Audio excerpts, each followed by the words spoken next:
evening. I'm Raquel SSG, also Raquel SSG2211. We have Apion, Positive Hello. Gandor, and Pop Culture Republic. Hello. And hello, Jedi Master Raven. Hello, thank you for being so patient. Got first, Coolio. I'm just folding clothes. Can't wait to listen to more Star Wars. Awesome. Oh, sweet. Apion. Yep, Apion's here. General Kenobi. I don't I'm know sorry. if I'm really here. I'm pulling a Luke Skywalker. I'm force projecting myself here Ah, from a rock on another. I'm sorry, another going to planet. watch a video on a chick turning a Prius to a camper van. Interesting. I'm ah. not gonna lie, that is kind Hey, of. hey. And hey, guys, how's everyone's week going? Besides, there's a lot of drama going on in the YouTubes apparently. Great. I mean, Starfield came out. It's really fun. Fun new sci-fi game to play. Ahsoka Episode 4 was fun as hell to watch. So I enjoyed that. So a good TV show and a good game. It's going well. Yeah, going pretty well. I just finished off One Piece. Thoroughly enjoyed that. Watched a little K-drama, then came here. K-drama? Like K-pop? Korean drama. There's Korean a lot drama. of people. Oh, yeah, my okay, yeah. One of my best friends is into K-dramas too. A lot of people I know really like K-dramas. Yeah. There's a lot of good television overseas. Because Definitely. sadly, we don't have good entertainment on our TV, so you have to look elsewhere for quality entertainment. Right. I haven't watched the live action One Piece. I'll probably get to it later at some point. Hello, Dalek. Hi, Raquel. Hoping the stream won't just be nothing but rage. Oh no, we're gonna talk about the positive stuff and the negative stuff, not just the negative stuff here. Hey Sherry, how are you? And my phone's going off every time. I don't know why. But every time I say Sherry's name, the Siri on my phone thinks I'm calling to it. And because I have an iPhone. That'll happen. I know. I'm it's I always is it gonna go off or not? Oh yeah, it's gonna go off. Nope, we don't want to go. We don't want my phone to go off. Yes, we don't want that to happen. No, definitely not. I'd rather avoid that. But we're going to talk about episode 3 and 4. Just want to give you guys a quick notice that next Wednesday we're not doing a review. I might do a regular hangout next Wednesday, but we'll be talking about episode 5 and 6 the following Wednesday. Okay. So not next week, but the following Wednesday. Yay, we get a break. Yeah, we get a break. Yes, we get a break. Also, guys, I do have a gaming channel and also a Twitter/X profile for updates when I'm going live, because YouTube's not really always good with notifications, weirdly enough. Let's see here. Let me just get the link real quick. Let's see if that will work. Come on. Will work? There you go. There it is. My gaming channel and my Twitter/X profile.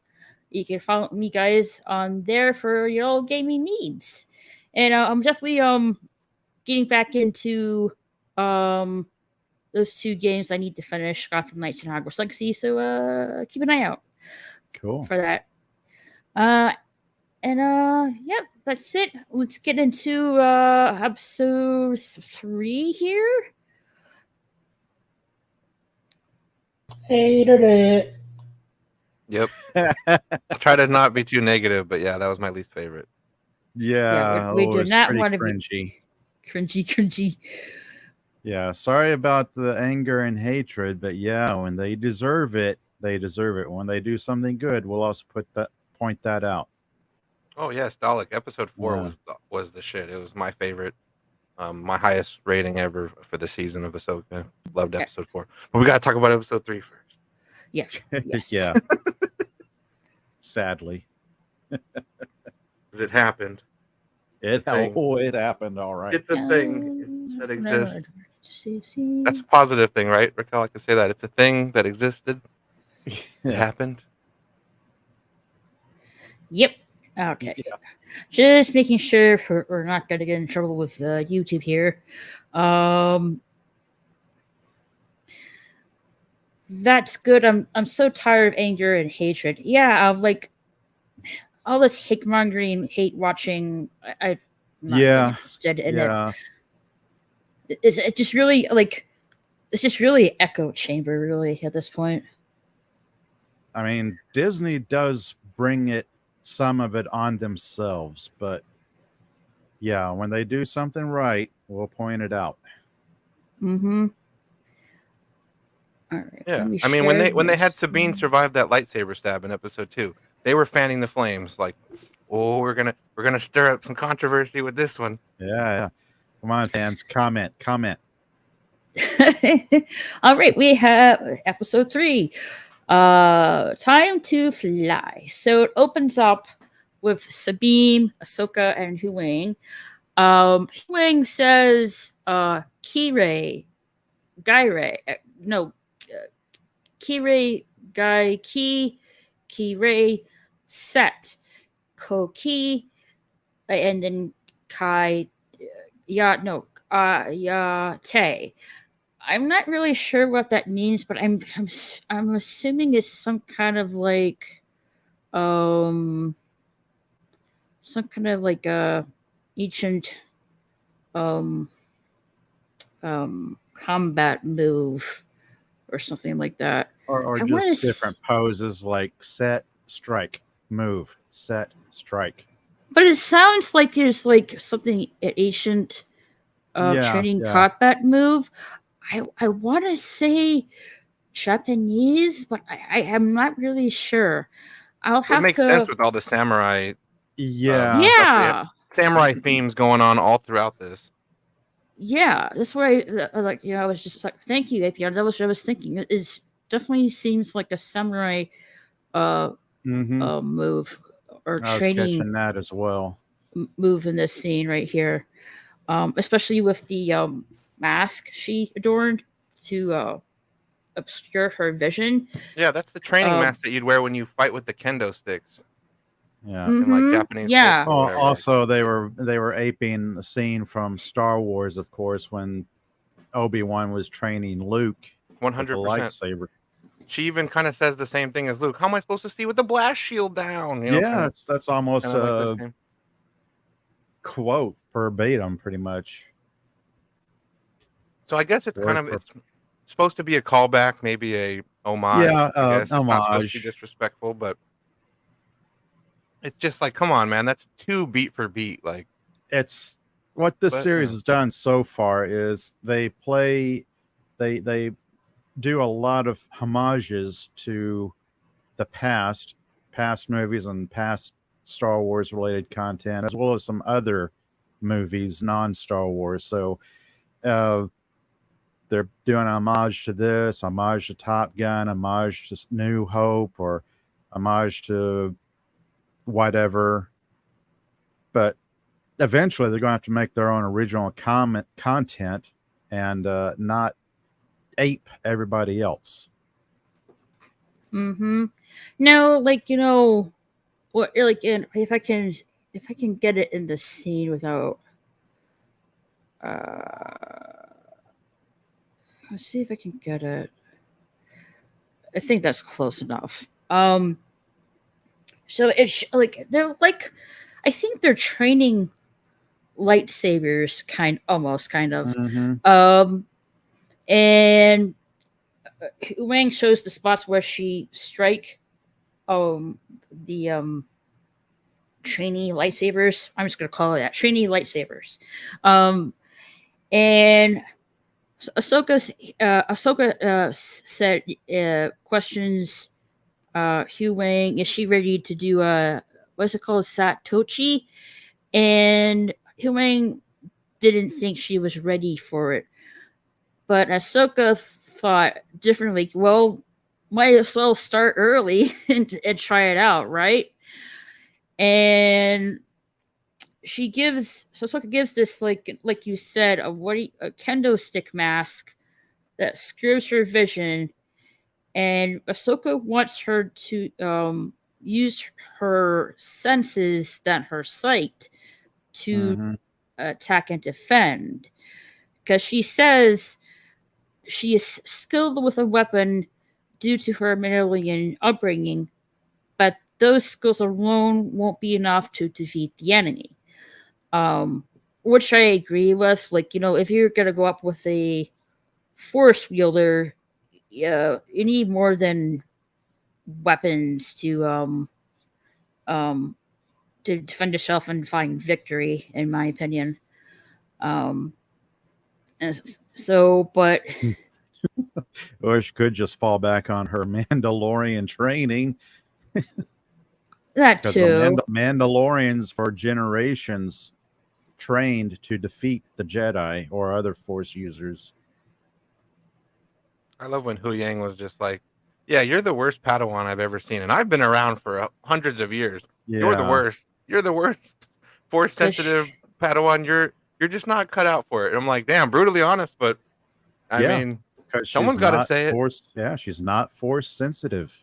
Yeah, like Sabine in the scene said, like, that Hu Wing told her she was the worst force wielder ever, and Ahsoka like turned to Hu Wing saying, "Did you really say that?" And he said yes, because Hu Wing is right. She is like I think in this episode he said that she is not a capable candidate for being a Jedi, which I agree with. If you don't have like ability to use the Force, you're not really a Jedi, in my opinion. No. And No. somebody needs to say it, because like, not you don't need to have people just kiss up to you and tell you oh, you're the most perfect, you're great. It's like sometimes people need to be told, like, the reality of the situation when someone like Ahsoka doesn't want to hurt her feelings or something. Hu Yang just like, I'm a robot, like, I'm not worried about all that stuff. I'm just gonna keep it Yeah. 100 with you, like, super real. You're not that great at Yeah. Jedi stuff. It's the one thing I just don't get here. They haven't explained it in the show. I don't understand why Sabine wants to be a Jedi. I don't Nobody understand has. either. I think it's because of Nobody's Ezra. explained that. Not even like a few lines of exposition or maybe a flashback scene, like whatever. It just doesn't make any sense. Like, it doesn't make any sense either. Why would Ahsoka take Sabine as a Padawan? Right. They have their strengths. One is a Jedi, not a master, but a pretty formidable Jedi. The other one is has been a Mandalorian by birth and by culture, and has been raised, trained as a Mandalorian. Her strengths are weapon systems, combat, weaponry, tactics. And this is not the same Sabine. We've all said this the last show. This is not the same Sabine from Rebels. I would say the same thing for Ahsoka as well. Yeah. Oh, yes. Not the same Ahsoka. Yeah, and like, she wants her to use her senses. Ahsoka wants Sabine to use her senses to attack and defend herself, while Ahsoka's using a kendo stick to help her anticipate, her moves without her sight, and it does not go well. Oh no, it doesn't. But I have to give a plus for effort. Yeah. She at least put the pilot helmet with the blast shield down to try finding a way around. We could give her a participation trophy. Hmm. And they train some more. I think at some point Sabine gets tired, leaves, and then Huang and Ahsoka start chatting a little bit. There's some very important, there's like one line of dialogue, I think Huang says that is a major retcon. Hmm. I'm not sure. I think it takes Which place. line is that? Okay. I'm gonna look it back at my notes here. Hey, Kronos. So yeah, we were talking about how Huang was saying that Sabine wasn't cut out to be a Jedi. He says the line, "There have been very few Mandalorians to go on to become a Jedi." Mm-hmm. Now, that to me was a pretty big retcon, because going by what we have so far as lore and canon, we know that 1,000 years ago, the only Mandalorian to ever become a Jedi was Tar Vizsla. He was the one who created the dark saber and united the whole all of the divided clans of Mandalore under his leadership. Mm-hmm. Now, Huang's only been around for 500 years. Tar Vizsla goes back 1,000. They would still have that in like the Yeah. like from like the records and like the because I'm sure he's got all like the old records and everything saved in him. Well, like, that's just going back because he even worked near further. the Coruscant library. He was with the Yep. younglings, so I would assume he went into the library and downloaded all like the information, before the Empire took it over. Yeah, the archives. Because if he got access to the archives, he would know all that. Yeah, well, that's probably if they're going that route, then they're changing it from Tar Vizsla being the only Mandalorian to, well, he's one of the handful over. Mm-hmm. They haven't really established time frame. I mean, at least 1,000 years, maybe 2,000, 3,000. I mean, who knows how far back they want to have all this? Because if there was ever another Mandalorian who was a Jedi after Tar Vizsla, then his character wouldn't have had the impact that his character has had on the whole universe, on the Star Wars universe, canon and lore. Yeah. Hmm. And then they continue. I could just imagine maybe he's going all the way back to like the Old Republic and like the Sith Wars. It could be. When like in the Sith Wars, the Jedi were just taking everybody they could because the Sith were so massive and their size of their forces and. But were Mandalorians around back then, aside from a few scattered clans, perhaps? Yeah, because not in force. If we're going by the Old Republic, you can play as a Mandalorian. There's Mandalorians in there. It's like a whole thing. So they were around, but I don't know if you're like you said. I don't think they were as prominently forced. Right. Like how it's like the Jedi and the Sith. I think they hadn't quite made themselves the third biggest player. Right. They're still probably among the lesser pseudo military whatever companies, governments trying to scrape out. Let's see. Oh, another go ahead. Really quickly. One last thing Ahsoka said to Huang was that she didn't want her to be a Jedi. She needed her to be herself. Yeah. Yeah, we'll get that. Yeah. And that's kind of what I want, is it not to be so, cut and dry, where it's like, oh, you have to be a Jedi and you have to be like this and you have to be like this. It makes sense. She says to Huang, I don't need her to be a Jedi, just be herself. And she saying I want her to be herself as a Mandalorian. That's what it sounds like to me. Yeah. Well, why go through the motions of training her? I mean, it seems like something Ahsoka should say directly to Sabine is like, you don't worry about it. You don't need to be a Jedi. You don't need to follow in my footsteps, so to speak.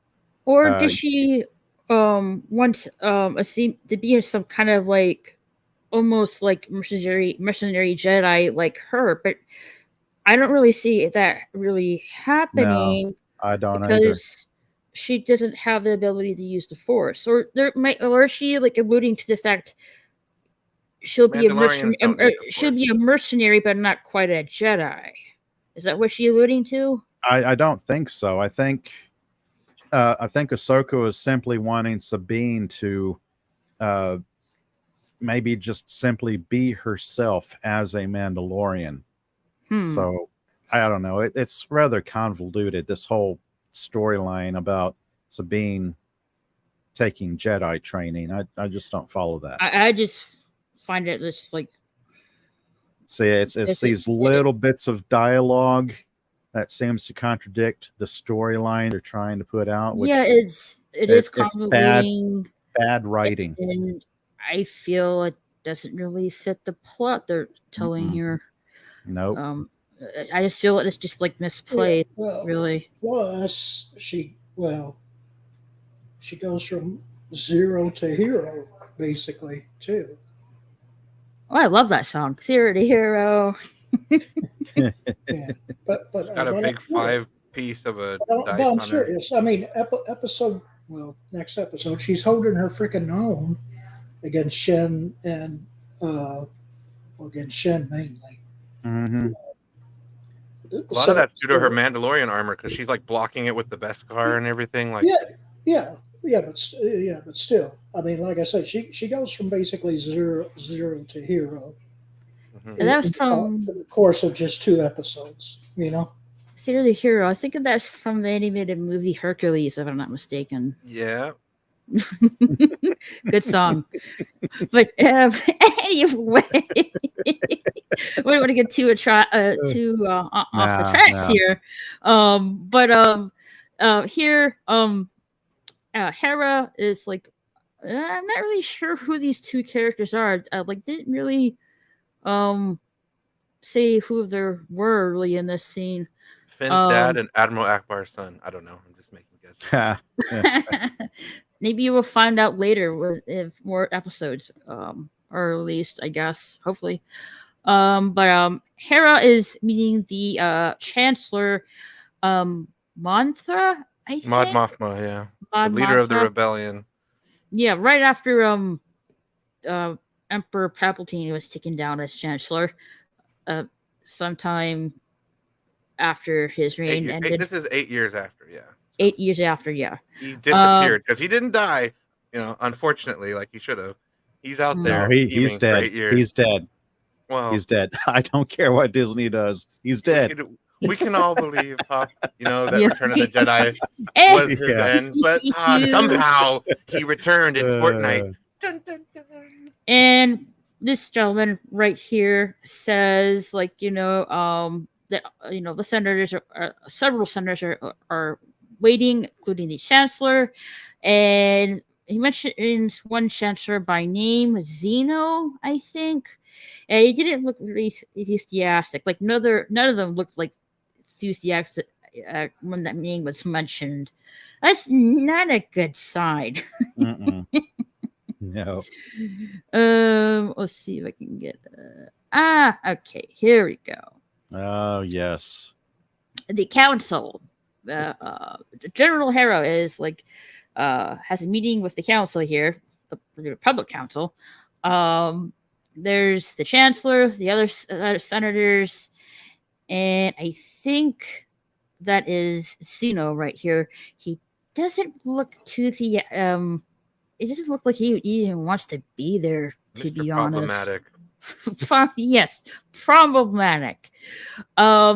So Hera here is let me get the scene right here. There she is. Is acting as asking for support to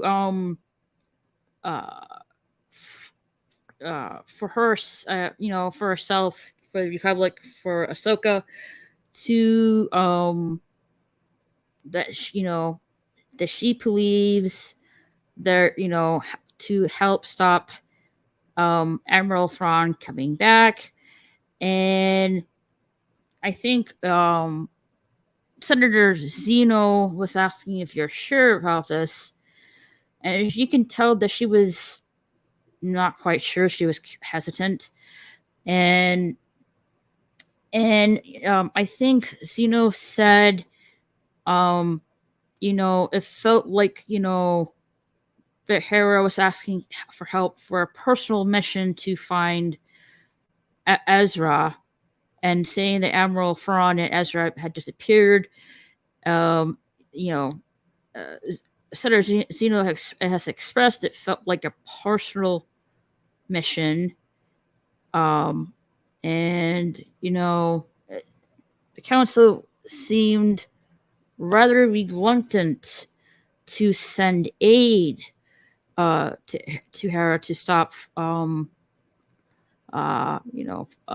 the enemies like Morgan, Balin, and Shin to bring Admiral Thrawn back where he disappeared from. And the counselor is not sold that he has potential to come back and start another war. So Hera didn't get the help or aid that she needed at the end, which is quite unfortunate. And it's so silly that they don't want to help her. Yeah. Like the war with the Empire is still too fresh for this way of thinking, where it's just like, we don't want to start fighting again. It's like, no, she's literally saying we're gonna stop the fight before it happens. Do you not understand? Hey, Killer Rabbit from space.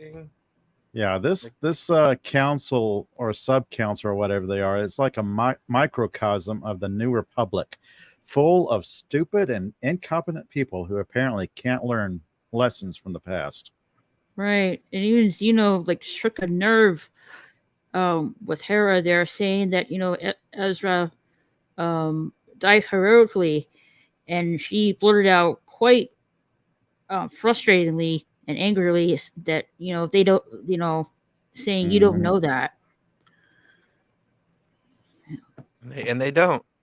No, speculation and because in their view, it looked like, the possibility of Admiral Thrawn coming back was impossible, and felt like, Hera plead for help to stop, Admiral Thrawn coming back was just, I guess, a ploy to find Ezra and bring him back home. Well, this is also the same government that hired ex-Imperials to work their shipyards that led to the situation they're in right now. So and they even say multiple times, we have members of the ex-Imperials on every level of our government.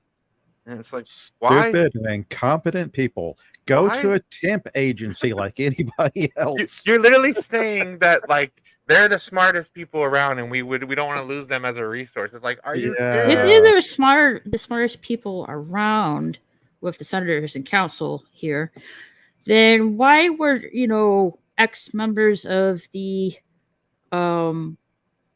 Empire at this ship graveyard and not monitored? Right. There's so many questionable decisions by the Old Republic. It's insane. Or the New Republic, yeah. Like, new boss, same as the old boss. I don't know. Like, I do love this. Kind of love of this senator. He definitely has a vibe. He's up to something. And if Leia was there, he's not totally genuine. Leia should be there, and she would put an end to all this nonsense. Leia was like, I saw everything firsthand. You guys don't know what the fuck you're talking about. Excuse my French, but you guys don't know what you're talking about. We're gonna listen to her right now because this is probably a true thing. It's like the Palpatine was like a 30-year long con, and everybody got duped. It's like, you all Mm. know this now. It's like, you want to let this happen again? You know how slowly the Empire works with their schemes and their plots? Mm-hmm. Yeah. Everything is a long game. You know, they're playing the long game. Yeah. The Empire's playing chess. The New Republic's playing checkers. Or Connect 4. Yeah. Well, I would like to find out who these two characters' names are. They don't really reveal it. What their names are in this episode. Sadly, I feel like they should have revealed that in that episode, but it didn't. So Hera's plea for help for Republic aid failed. Oh, Sadly, I'm looking it up.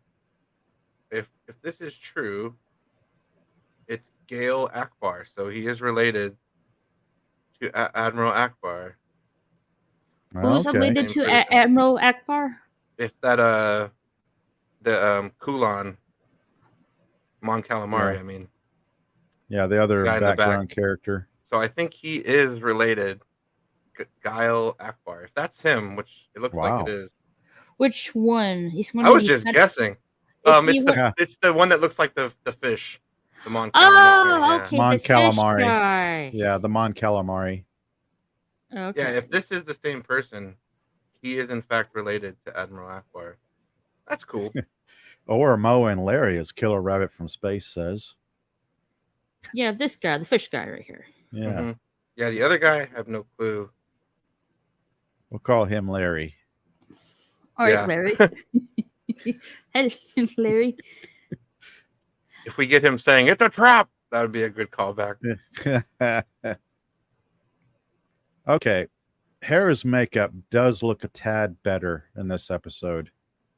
Maybe it's the lighting. I don't know. Let's see. I can get it back. Yeah, looks A smidgen better. A smidge better, yeah. It's just something I noticed before watching this episode. I was like, okay, depending on how she's standing, where the lighting is, where the camera is, it looks either really, really good or really, really bad. Doesn't seem to be much in between. I don't know if it's my imagination or not, but I mean, I love Hera's outfit, but I feel like, the pants are a bit too snug. Yes, they are. I was rewatching some of the Rebels old episodes a few days ago because I just couldn't remember them. And yeah, her pants were looser. I think Kronos is laughing. Nice and tight with those back They're a shots. bit too snug to the point, like they might rip a seam or something like that. Yeah. And like, she's just gonna bust out. Hopefully, she doesn't do anything acrobatic in those pants. You see, here's the thing, Raquel. She's a rebel, and so are her pants. They're gonna rebel from her and break away from the established order. Rebel pants. Rebel pants. One seam away. Hera, did you put your rebel pants on today? Oh shit, we're gonna have a problem. Those things never do what you want them to do. Yeah. And we continue on with the council and that guy. Hera's that guy. That Xeno guy has just bad vibes all over him. Mr. Smug. Yeah, did you fight in the war? No, I didn't fight in the war. Yeah, and then Hera's like, I fought in the war, so shut your mouth. And he's like, oh, yeah, you're pretty much right. So she leaves. Hera leaves disappointed and gruntled. Yeah. But here comes her son. Let's see if I can get a scene. There you go. There it goes. That's her son, and oh man, Chopper. No, that's the homicidal robot. Kanan. Oh, yeah. Kanan. Kanan. Chopper is the Hera and Kanan's son. Yeah. And there's Chopper. I have to say, I feel like his hair should be in a lighter hue, just like his mother's tendrils, than a darker green. Again, in some scenes, his hair looks much greener, much brighter. Other scenes like this, it's darker. Yeah. So I don't know if it's lighting or if it's costuming or makeup, whatever What it is. It's not very consistent. What if his hair Hmm. glows when he uses his force powers? Yeah. Maybe. No, that's just a wild thing. I'm just So throwing it out. turns into the Jedi equivalent of a Super Saiyan. Mm-hmm. He Or he's levels like up his Maybe. hair. yeah, or he's like Frodo's. He's like Frodo's sword. Like whenever there's Sith around, he Right. glows. The bad guys are around. My son's hair is growing. Oh, it's glowing. Oh shit! He's powering up. Everybody Yep. take Oh cover. man, Super Saiyan in Star Wars. That would be amazing, Super Jedi. right? So Jason and Chopper are like I forget what he says here. Does he say like he heard from Chopper? I forgot what it was. Guess somebody help me out here. Well, I know he tells her he wants to be a Jedi. Well, That yeah, might be later. I'm having trouble. but he with Oh, said that's he later. heard That's later. yes later. But I forgot what he says in the scene. Like he had heard from Chopper about something. I can't About remember how what it Ahsoka. was. What? I think it was about how they were asking him if he had Chopper had heard anything about Ahsoka. Oh Sabine. yeah. He's like, oh yeah, they're in the show too.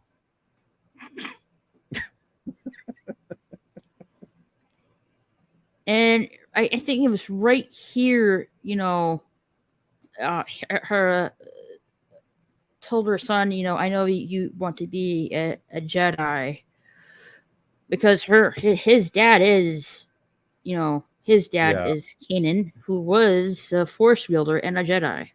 Because he, I would like to see what's the backstory on that.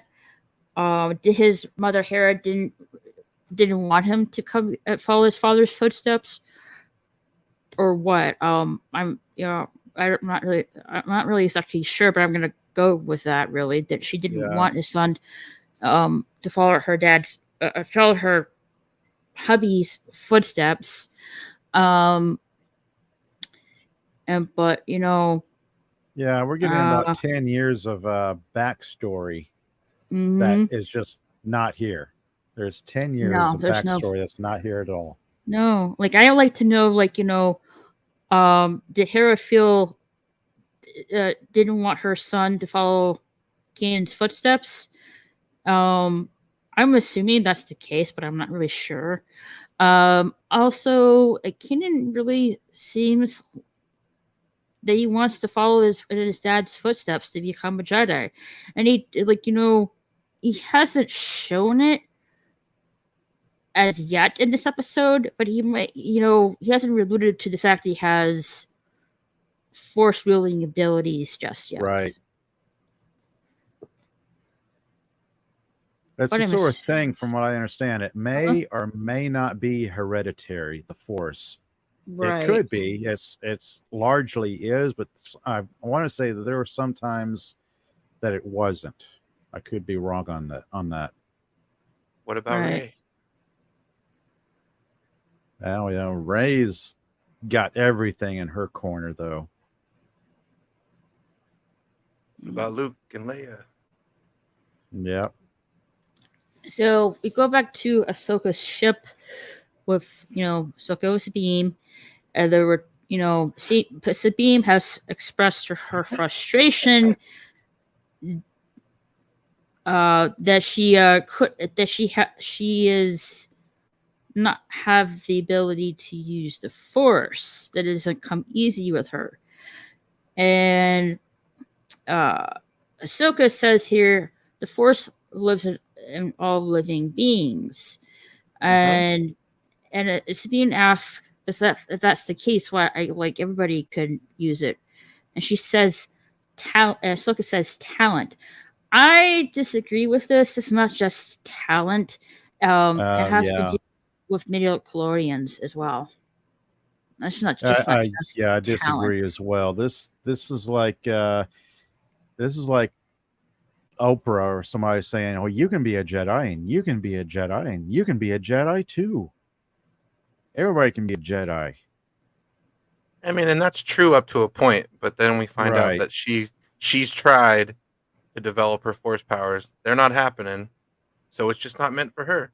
Like, not every single Yep. person needs to be an all-powerful Jedi. If you put your mind to Right. it, like, no.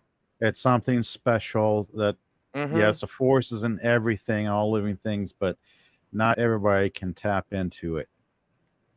And then here we have No. Ahsoka showing off with the coffee cup. I can get the scene there. Yeah, she uses the ability of the Force to make the coffee cup come to her. Mhm. I wish I had that ability. I think everyone would like to have that ability, to be honest. Like, hey, I'm sitting, I like sitting in my bed. I don't want to get up. Just put my hand out. Whoosh! There comes a book right into my hand off the shelf. That would be so awesome. Yep. Like, yeah, I wish we did that. You know, that was possible in our reality, but sadly not. But anyway, so Ahsoka uses the Force to have the coffee cup come to her. Yeah, like I just don't really agree with the scene. Like, you know, I do feel like only certain individuals can use the Force. Not Yep. everybody can freely use it. Yeah, the Force lives in all living things, but not everybody can tap into that kind of source. Right. Not everybody's going to be force sensitive. That's where she's Mhm. kind of right, where she says talent matters. Well, there's a combination Natural of things. talent, born with that ability to tap into the Force at will. Mm-hmm. And she don't got it. You And don't then we have got it. we have You the don't. scene where Sabine tries for the coffee cup. I tell you, if that coffee cup budged a little bit, I would have quit right there. I was like, nope, that's it. I'm out. Then I would have thought it was. I thought I was watching fucking X-Men Last Stand when Magneto's in the park with the chess Right. pieces, and he moves the chess piece at the end. Oh my god, the chess piece moved. Mm-hmm. It's a It's cup like though. she's like, move. Like, Yeah. And nope. then she says something like, "Oh, you won this round, cup." Yep. I want the cup to win every round. And it was hilarious. And everybody laughed and laughed. Best Star Wars joke ever told. Yeah. Here's the scene right here. When Hu Wang said, like, I think he said he implied that, Sabine doesn't have the qualifications of being a Jedi. And Ahsoka said right here, I don't need her to become a Jedi. I don't need her to become a Jedi. I want her to be herself. And Hu Wang mentioned, says the qualifications becoming a Jedi was put in I guess the Jedi Council like a millennium ago. So this is like a long tradition here about becoming a Jedi, or we're talking about here, but don't really go in depth into that though. Sadly, They probably do in all the novels and source material that Disney has decanonized by saying, "Oh, there's just no source material to draw on. We'll just have to make it all up." And it shows in this show here. I mean, we've talked about episodes 1 and 2 about how we're getting mixed messages about Force and who can use a Force users and whatnot. It keeps going back and forth. They're trying to, I don't know what they're trying to do. Well, I would like to see more of the backstory of Yeah. the history of the Jedi. Like, I'd like to see more of that. To be quite honest. Yeah. Because, like you said, Hu Wang's like 500 years old. So, And then the I'd like to see the backstory on that as well. If he's been around that long, And that's not even. That's just a tiny little bit of it, Raquel. There's so much more than just Just 500 Yeah. years. There's thousands of years of lore. Yeah. It's insane. Oh my god. Thousands of years Yeah. of lore leading up to the Old Republic, 1,000 years before this. A lot of source material that unfortunately Disney is not really Mhm. paying attention to. Unfortunately, I don't know why, but you know, It's quite a few reasons. It goes to like having to license all that from the novels. That's probably one of the many reasons they didn't go with the novels in the EU. They had to probably have to go back and get the licensing for it. Well, they're Which definitely will- using Heir to the Empire. In the next yeah, episode, they're- Ahsoka just plain out says it. Oh yeah, they're picking and they're cherry picking story elements, and they're cherry picking characters. Yeah, we could use that. That might be good. We'll get Yeah, some of we that. can do Oh, this. what you got over there? Oh, let me get some of that. Oh, what you got? But Some I- Jedi? You got I- some Mandalorians? Bring those over here. I Yeah. really like, you know, I'm really loving this character Hu Wang. Like I Yep. like he's like, in my opinion, he's almost there where RGT2 and 3CPO are.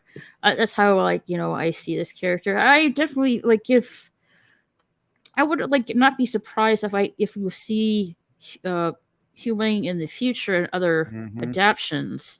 Like I have no doubt, like we'll see more of him, because, like, you know, I think he's a great character. It's been a long around time, and he's like a Jedi trainer, Yeah.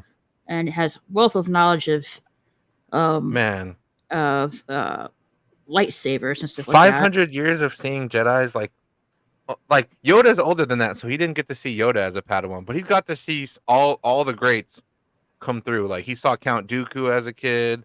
He saw Mace Windu. Mace Windu. as a Yeah. kid. He saw freaking Qui-Gon Jinn as a kid. Poor Qui-Gon, he deserves better. But yeah, Obi-Wan. Obi-Wan, yeah, dude. Every single one of these, he's got to see them grow into the Jedis they became. That's pretty sweet. Yeah, He's a that great is character. pretty- Yeah, I would love them to. I definitely liking this character more and more here. He was my favorite until episode 4 happened, and then Ray Stevenson shot to the top with what he does. in episode 4. Regardless, he's But still we'll get there, my yeah. favorite robot character here. Yeah, so Ahsoka said, you know, she doesn't want to be a Jedi, just being herself. Okay, so that's a major pothole. So why are you training in the Jedi arts? With her being trained in the Jedi Yeah, arts. it's and sort of make any thing she sense. should tell Sabine directly. It's like, again, you don't have to follow in my footsteps, Sabine. Mm-hmm. Again, Sabine in the scene is trying to have the Ahsoka's coffee cup move, and it just no go. You win this round, coffee cup. So Ahsoka calls for Beam because Hera's on the intercom or Communications. intercom. Comlink. Communications. Comlink. Yeah. Yeah. I thought it was like, no, that's not right. Like I was like, no, that's not right. Yeah. Thank you, Pop. Whatever you said. Comlink. We'll call it Comlink. Instantly gone in one ear and out Yeah, the other. It's brain all right. fart. It's been one of those days, huh? Yeah, definitely Rose days, lack of sleep. Yeah, so Hera says to Sabine Ahsoka, you know, the Republic, she can't be there with them, you know, the Republic won't send aid. And Sabine is like, what? And then they lost communication with Hera. And that's when Ahsoka said to jump out of hyperspace. And let's see, Right. I can find it here. This scene where Huang brings a ship out of hyperspace and somebody says, well, why are we so far away? And Huang says it's standard Jedi protocol. Plus, I'm thinking to myself, it's also common sense. You don't want to drop out of hyperspace right on top of the enemy and announce your presence like, hi, we're here. Fire at us. Right. Yeah. And that's when the Huang says he's getting some kind of signal, but he's not familiar with it. And it's the ring hyperspace conduit for going into hyperspace. I think they call it the eye of Something or other. Scion. Yeah, it's the eye of Scion. Yeah. Right. And of course, you got Merrick right behind them. Time to take them out. They just happened to be there when they dropped out of hyperspace, far away. Ready those Nerf guns. Yep. The weakest ships ever in all of Star Wars lore ever. So during this fight scene, Hu Wing is trying to get information more about the hyperspace ring while they're being attacked at. Also, I do love the fight scene, but also I was disappointed that Sabine is no stranger, getting behind with these kind of guns right here. Right. And she's when she says that Ahsoka got rid of her presets. Yeah. She says, Ahsoka, you deleted all my presets. And Ahsoka was like, well, learn to anticipate. And Sabina's like, no, it's not the time for a lesson. This whole scene just annoyed me. So, hold on. I'm like, hold on a second. Yeah. So, in this scene, are they alluding to the fact that Sabine in the Star Wars Rebels when she was shooting at the enemy, she had the presets on? Or she had some, again, remember her old character that we all know and love in Star Wars Rebels was a systems designer. She designed weapon systems. Right. So she had programmed it with her own presets that she was familiar with. She was, tactical genius, weapon designer. She had it set the way she wanted it. And the one thing you never do is you never come between a Mandalorian and their weapons. And that's what Ahsoka had done.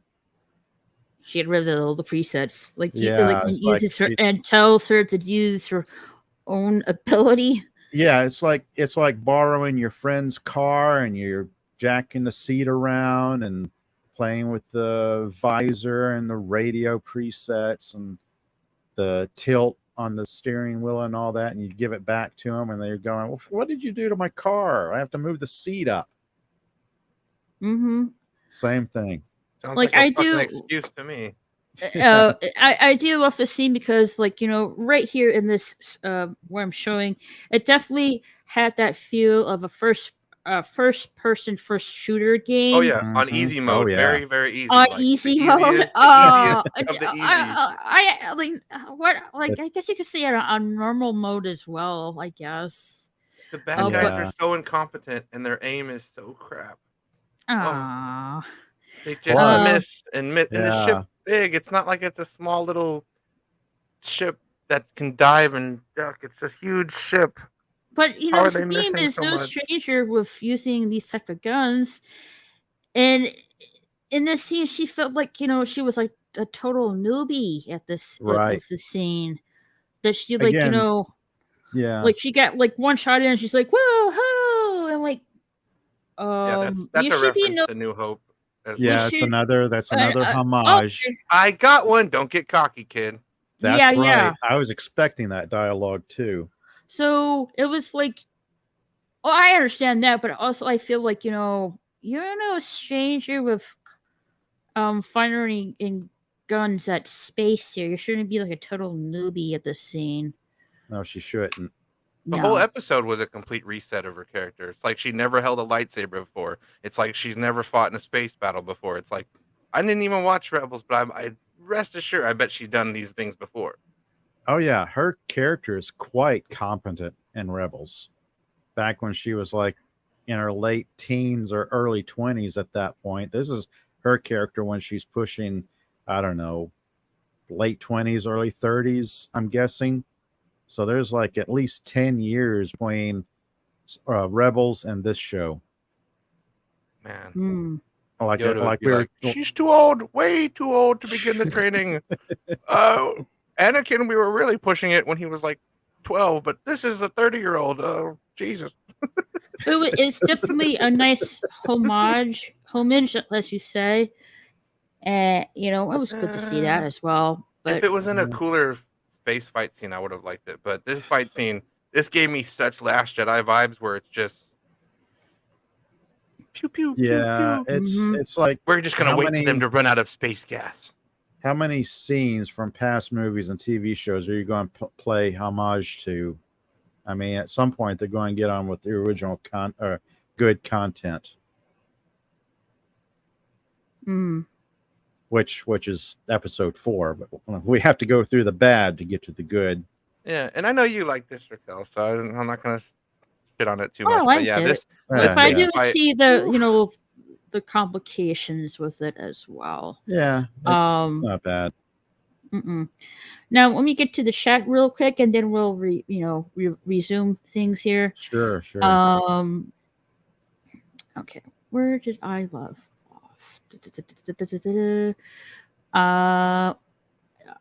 Here we go. Jedi Master Raven. I like how Rock of the Brave was disappointed and not angry and didn't blame Disney and some secret agenda. Yeah. Apion says, yep, we were both just very disappointed. Dalek. Sadly, Potato Revan had to cancel his review because none of his panel wanted to do it. It sucks because I was going to take part. I'm sorry to hear that. Yeah. Hu Wang is easily the best character in the show so far. I agree with you there. Best robot character. Yeah, definitely. There's Balin and Shen as well. Yep, absolutely. I've see this episode. Cool. Have you watched episode 4 yet? Yeah, leave her a Mandalorian. Hello, Kill Rabbit from space. Thank you for being here. Kronos, hello. Help me out here. Was the Rebels the first place to introduce the Inquisitors? I believe so. Those ones. Yeah, in the I Old believe Republic, so. they had Sith Inquisitors, but those ones, yes. But there were Sith, specifically Inquisitors in the Old Republic in like the olden days. But these type, yes, this is the first time we've seen these type of Inquisitors. Tar Vizsla was 1,000 years before this. I hope I said that right. Yeah, Vizsla. The Jedi Sith War was about 950 years before this, and it was fall of the Old Republic when Darksaber was taken from the Jedi Temple by Clan Vizsla. Okay. Yep, sounds about right. Was good to see the same actress from Andor playing Mon. Yeah, I'm pretty sure she was the same one in Rogue One as well. Oh, okay. I can see the Emperor on John Cleese's shoulder in the Holy Grail yelling, I am not dead. We are no longer the Knights of Ren. We are the Knights of Golden. The Green Gale is flat, acting-wise. I like how the singer of SpongeBob SquarePants in the first episode was in the Governor Mo and Larry. Was what is a smidge? Just a little. Just a smidge, yeah. LOL. The pants are a bit tighty. Yes, they are. I'm a guy, so yeah. Yep. Fashion choices. Someone can sue. Sue. I didn't get through Rebels' first season. You should watch it. I enjoyed it really much. You reap what you sow. Now I have to watch Rebels again. Yeah. After Ahsoka. 3 money. 4 the money sign is the shift. Midichlorians. So you might have had shift held when he pressed forward. World's Eyes. I could be a Jedi. Woohoo! Yeah, maybe Kronos is the little broom boy from Oh my gosh, I That's didn't right. see you, Last Jedi. Cosmic. Hello, how are you? I didn't We- see you there. Bring back little sorry. broom boy. Yeesh, Disney Star Wars. Disney Wars, yeah. Disney Wars. Weird AI could be Jedi. Weird Al. Al. Will Air. Weird Al. I thought that said AI. Sorry. Weird Al could be Jedi. So why can't I be one? Might as well get Minnie Mouse involved in the Jedi acting. Oh, geez. Hey, Kazak, I didn't see you there. I'm sorry. Oh, Minnie. Oh, I want to join the dark side, Minnie. Oh. Midichlorians was the second worst out of the prequels. Couldn't make it Yes. worse. Ha ha ha. What was the first thing for you? Explain. What do you mean by that? Well, where was he? The worst What are thing you about talking the about? prequels, Jar Jar. Jar Jar. Okay. LOL. I love when I tried Qui-Gon says to- to Jar Jar, having the Un- ability to speak does not make you intelligent. It's like one of the best lines. Yeah. I tried to unmember berries him. Yeah. Be right back, nerds. I use a thing more powerful for Swartz. Yeah, Stark helmet. Ah, Disney sucks. Someday Spaceballs. we'll have a real Star Wars again, but the time is not now. Hopefully. Hopefully we'll get there. maybe when Disney sells it off to somebody who cares. But yeah, for now, we have this. Best romance is Rilo because they're hyperbolic. I haven't really seen the last Skywalker film, so You're I not can't missing really give my much. input Yeah. with that. But for me, in my opinion, the love story of Anakin and Padme is the best romance story in my opinion.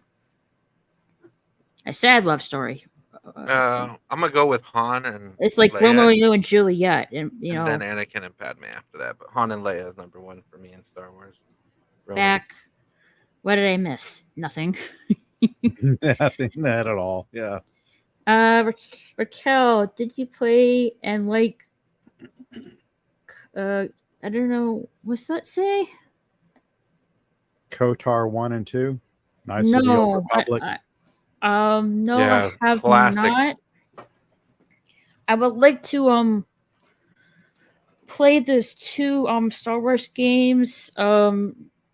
Jedi's Survivor Fallen Order and Fallen Order. Thank you, Gotcha. Bjorn. I knew which I one you would were like talking to. about. I like to play those two games soon as possible. Pew pew. They're great. You'll enjoy them. Remind me of Star Wars. LOL. How old is old? Too old to begin the guess. training. Yeah. I haven't seen episode 4 yet. Then go watch it before we review it. Yeah, you have 10 minutes, 20 minutes. I don't know. Mhm. With the Who shiny knows? sabers. The spinny sabers, yeah. Spinny 'cause, like, sabers. Yeah, the the saber Inquisitors. can like spin. with It's the like the most Inquisitors, useless yes. move ever. Yeah, it's At like least the I saw stupidest. some of the rebels. Yeah, You could just lunge attack and stab their hands. exactly. That's the stupidest design for a lightsaber I've ever seen. Like that's And then if worse you than hold the it cross above- guard I from don't Kylo know. Ren. It may look stupid, but it'll pull the fear and God in you. Yeah, and if you can when hold you're it above trying to- your head while it's spinning, you can fly. Whee! Yeah, like Thanos with his helicopter swords. There's Thanos with the fucking blade helicopter. Flying with a lightsaber. You haven't The seen that in Inquisitors. Rebels? They had the spinny sabers. Yes, I did. Okay. So spinny. I messed up there. I meant 4. Yeah, I know what you meant. Jeez. This is why I don't speak, only type. You kind of are speaking, even though it's with the typewriter. good games. Knights of the Old Republic 1 and 2. I'm not really familiar with those. I have to check them out. Hello, Rocco the Brave. How are you? Hello, Rocco. Those Jedi Knight games got me back into gaming. Sorry, in for a treat, Raquel. Oh, nice. I have to check it out. And hello there. They don't make any sense other than imitation. Yeah. Intimidation. Yeah. Thank you. All right, Ricardo for the chat. Right on. Let's keep going here. Back to the pew pews. Yes, pew pew, pew pew. Get back to the pew pews. All right, so Ahsoka and Sabine were trying to stay alive while fighting Shin and Merrick and other people, Other bad guys. Other bad guys. Yeah. So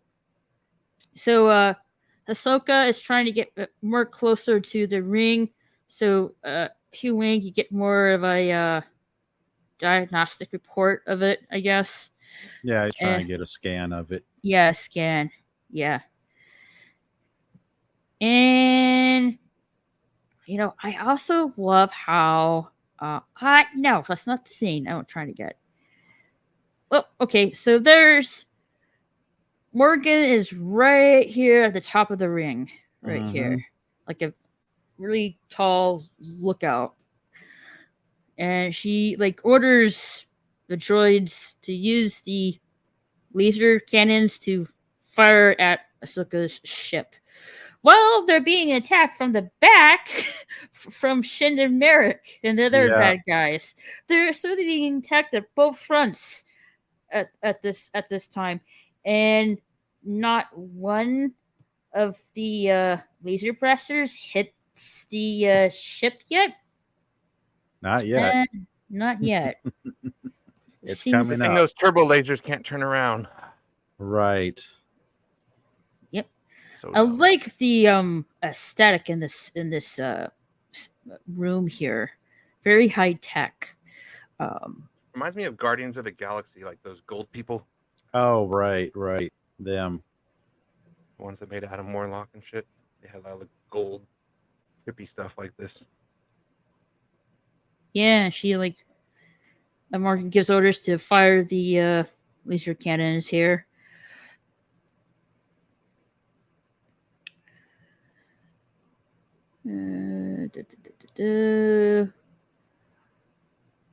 So if Hugh Wing is almost done with gathering the information, but then the ship finally gets hit with the laser cannon, I believe. Those turbo lasers would be on a 360-degree swivel. They would be able to turn around. It's so stupid that they got past the front of us. Well, they made it. It's like, what? You have nothing to shoot them once they get past the front line. Space goes all the directions, not just one way. Right. And you're chasing a ship that has a tail gun. So what do? You attack the rear. Not take it from the side where there's no weaponry pointed at you. You fly straight at the guns.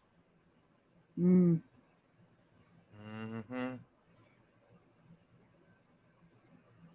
Yeah, so the, Hu Wing, it hit the ship gets hit.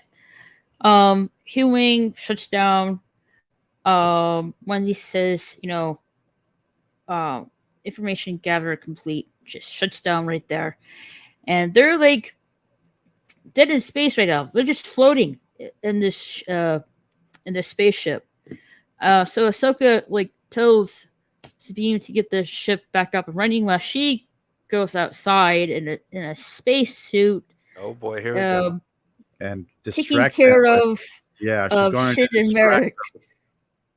She's going to distract him with interpretive dance. You could block starship blasters with lightsabers. Right. She has her arms would be blown off. They would. The lightsaber would be just fine. It's just the hand The holding the force, lightsaber. yeah, the force of a ship blaster is so much stronger than a person holding, and the caliber. Yes. Couldn't get. Boy, oh boy. She Uh, upstaged Ray here, though. She's like, Ray, Oh hold my yes, beer. yes. You This was destroyed a TIE perfectly fighter on cringy land. scene. I can destroy Aha, one in here we go. space. Yeah, so she's deflecting the laser shots here, and like I agree. You put it perfectly, Pop. How did you put it in on on Oh, Twitter? yeah, it's like when you're playing a video game and you want to make your character do something stupid, you hit the right combination of keys and your character will do something stupid. And that's what this is right here when she does her little flippy flip and taking out the fighter as it flies past her. Man, So I it's- thought that speeder bike scene in the first episode was cringy. This was like, here, hold my beer or whatever. Here, hold my beer. Yeah.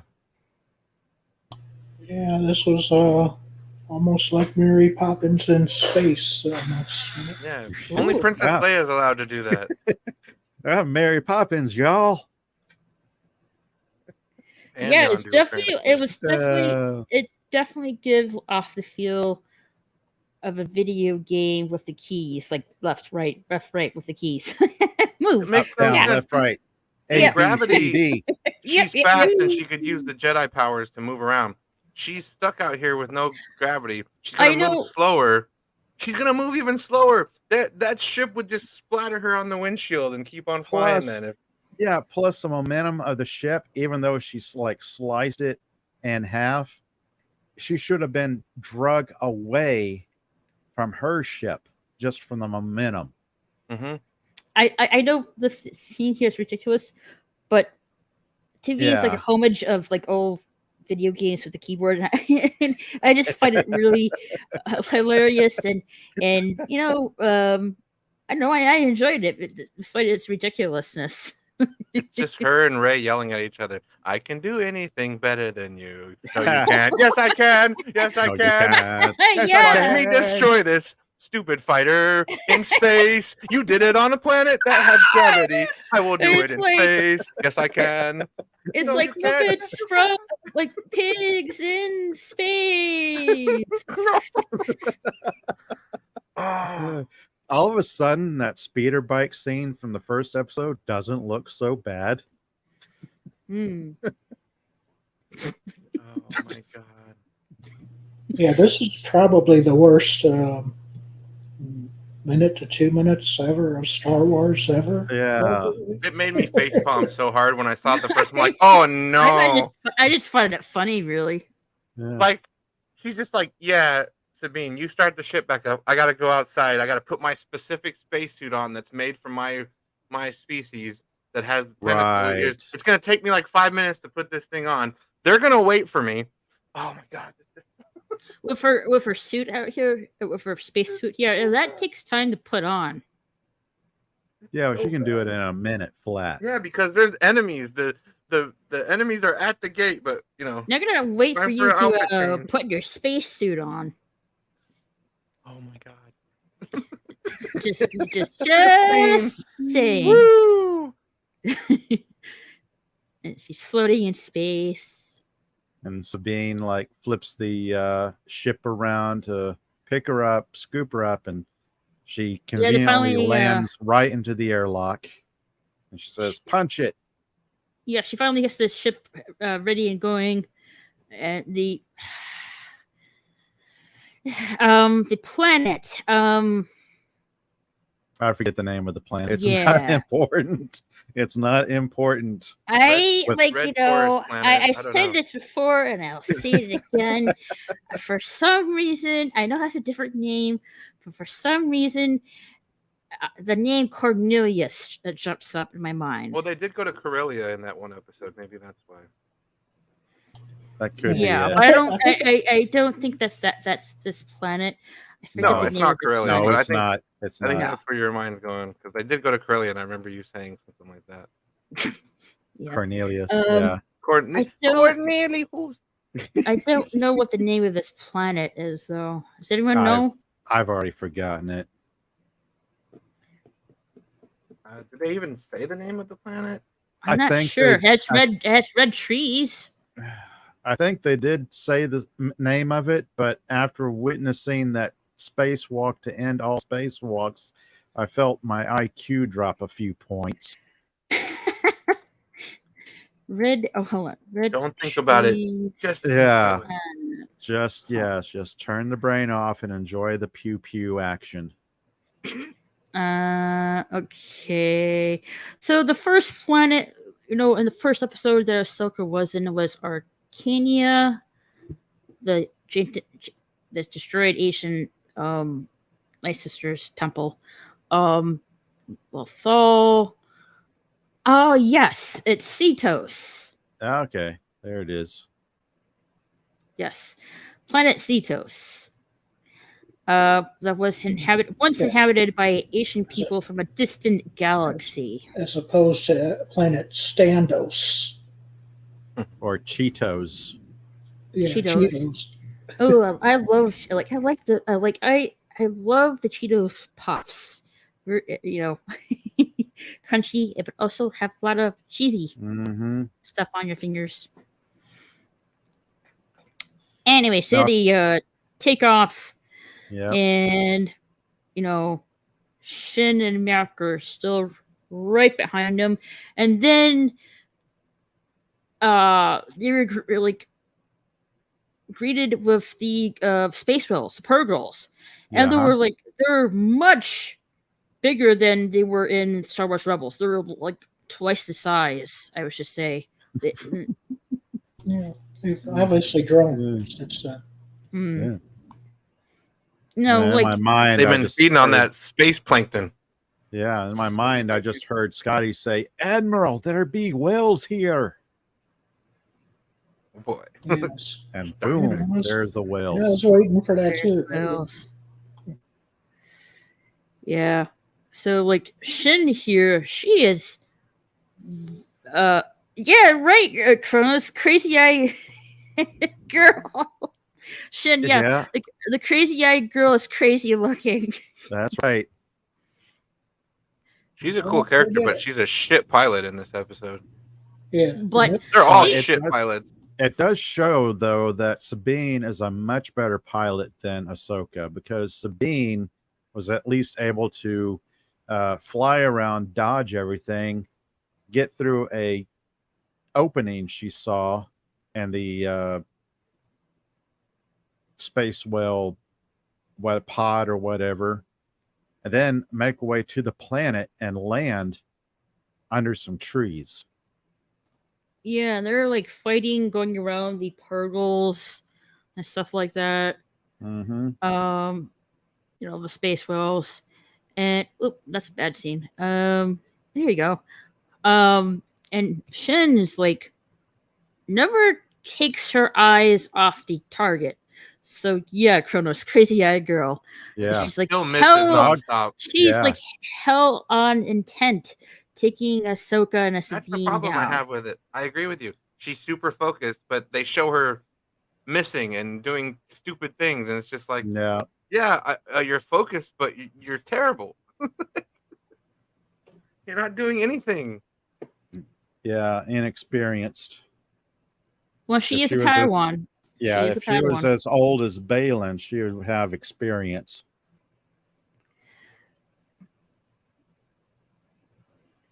So they landed. They're about to land in some red trees here, and they're gonna turn all the power off to hide from Shin and Merrick, and Huang says don't do that. I have a lot of work to do, but Ahsoka turns Huang off. Yeah. Saying Jedi protocols. Yep. Even though this Jedi wouldn't work, protocols. because the first scene of New Hope, they scan the life pod or the pod for life signs, and there's the droids in there, but they don't care. But They literally have scanning stuff for humanoids and people with, No, that's just heartbeats and shit. It's in the Yeah. very first Star Wars they established this. Yeah, Yeah, it well, wouldn't have like, mattered if Wang was on or off. It wouldn't have mattered. mm, Because Well- they would scan Ahsoka and Sabine. They would find right, because he did signatures, but they did. Shin and Merrick didn't use that. They just flown right over them, really. Yeah, because their planes apparently don't have windows that are, in the bottom part of their spacecraft, or any scanners or anything, Hmm. Yep. or even the Star Trek heat protocol. signature from the engines. You'd think the Those would be eye. pretty hot. You'd think the eye would have some sort of scanner. Yeah. It's basically a space station.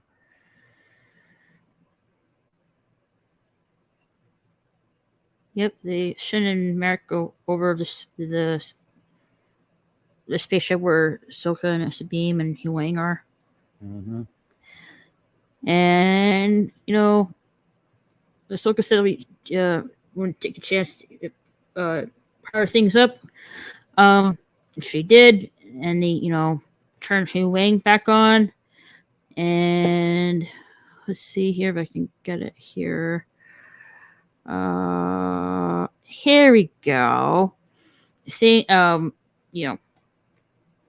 so he's showing the hyperspace ring, saying it needs one last component, which is right the hyperdrive right here, to be put in place, and it would theoretically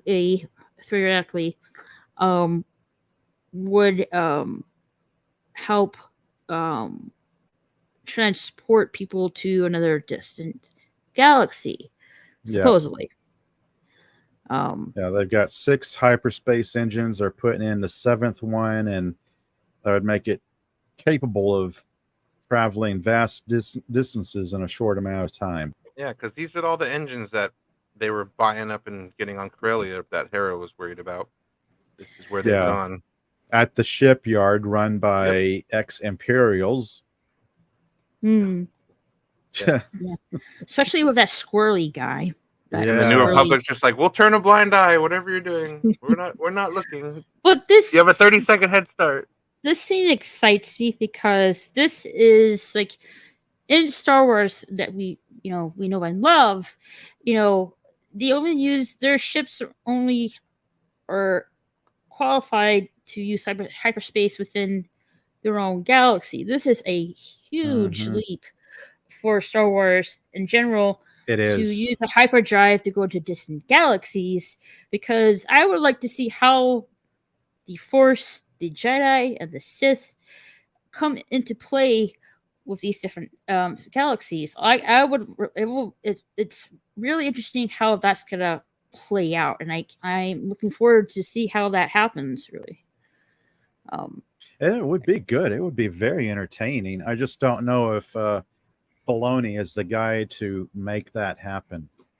I don't know. I don't have much faith in him, storytelling wise. But yeah, if they could pull that off, that would be a really good way of expanding the Star Wars lore. Indeed, and maybe we'll get I don't know, we're only 4 episodes in. There's only 4 episodes left. Maybe we'll give maybe some kind of a snippet of that. I don't know. We'll just have to wait and see. We'll have to see. Yeah, but it will definitely be interesting. That's for sure. So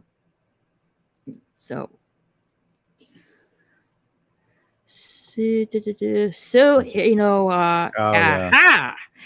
the scene right here. So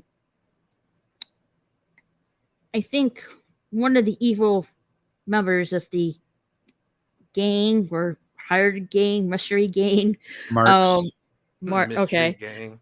not Scooby-Doo. Kind of is. Oh yeah, you can say Mercs. The Merc Army. Mercs. Okay. Mercs says they found the hiding spot where Ahsoka and Sabine Huang is. And Baylan gives the go ahead to scope out the location. And again, Ray Stevenson just steals the scene right here. Yeah. And that's the end of the episode right there. Just a few seconds and a little bit of dialogue, and he commands the scene. Mm-hmm. Like, I want to see more. And you will in episode 4. Oh yes. Yes, we're going to get to that in a minute. Episode. Mm-hmm. Yeah. He finally gets to flex. Oh boy. Yeah, that's episode 3. Time to fly. And now we're gonna go to episode 4. Oh, my favorite one. I guess you guys, I know everyone in the panel, maybe in the chat as well, can't wait to discuss this episode. Yeah. That's one of the show for me. I definitely feel like it. Episode 3 was a slow burner to me, but episode 4, I believe, just over triumphs that. I feel like if all episodes were this quality, no one would have anything negative to say. If only episode 4 was like episode 1, it'd only be going up from here. Mm-hmm. But we had to sit through 3 episodes of mediocrity to get to this. Take care, Kronos. Yeah, no spoilers. We're about to spoil the shit out of this episode. Yeah, later, Kronos. Or the stuff. I need to stop swearing. We're gonna spoil this. Yeah. If you haven't seen episode 4, then spoilers. Yeah, spoilers. Yeah, spoilers. All right, let me get back to the chat real quick, and then we'll proceed on episode 4. Keep firing, assholes. I read that in his voice too. Keep firing, assholes. Yeah. Oh, she got one. Yes, she did. Yeah. Oh, that's a movie. I got one.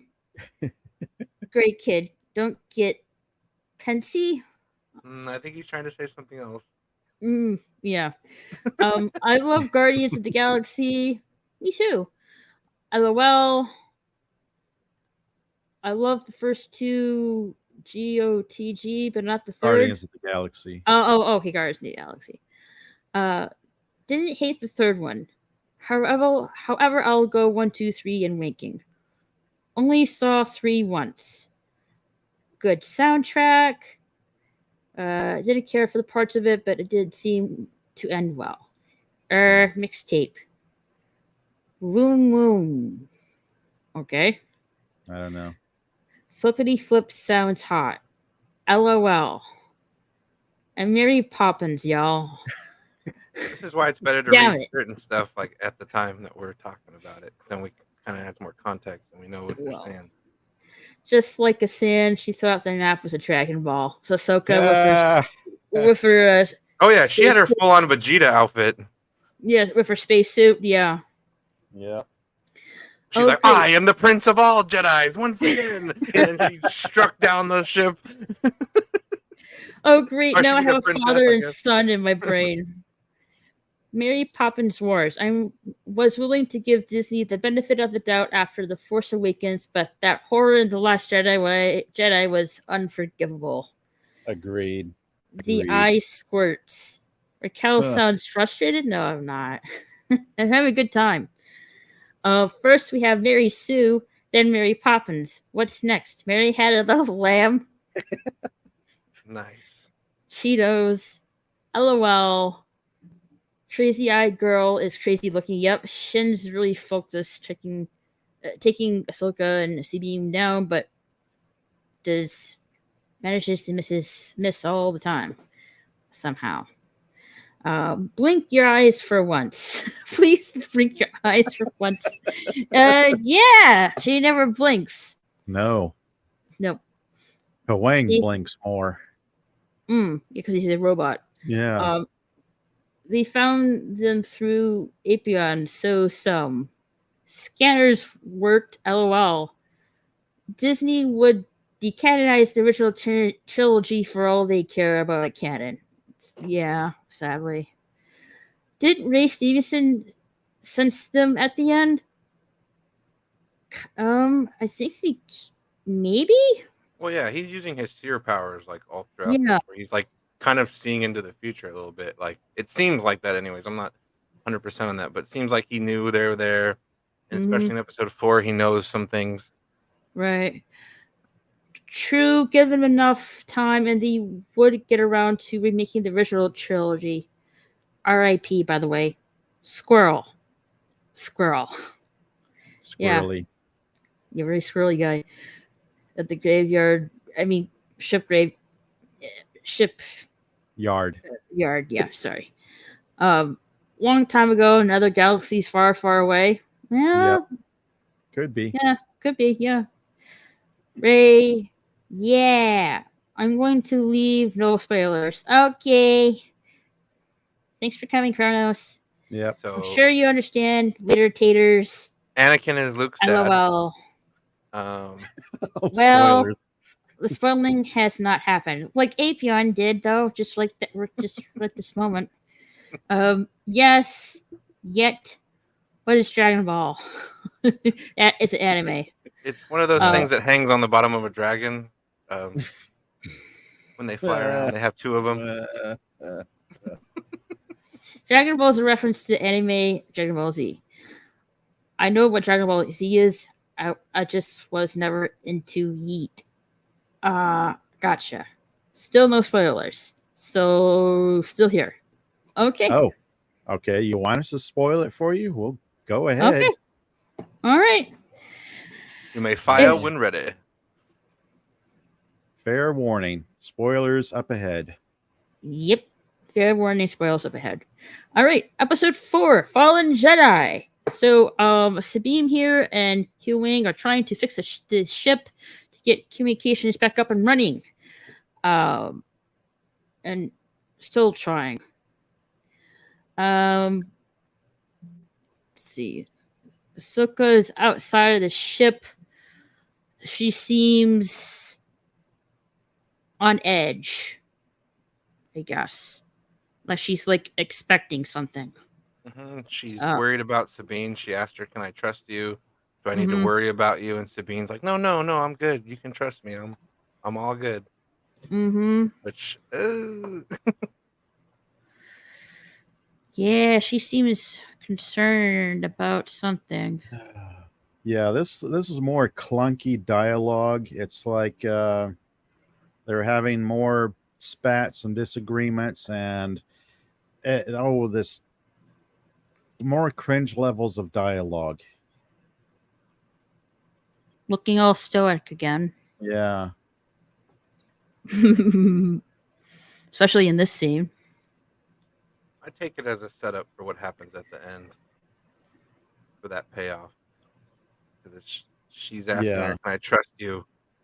And as we find out at the end, again, this fucking bit lie. does kind of annoy me because they don't have anything like perimeter defenses. They don't even have like any thing to measure motion around the ship. I mean, a lot of us have like those solar powered, battery operated motion lights around our garages and whatnot. Like when somebody walks in front of it, it trips the light.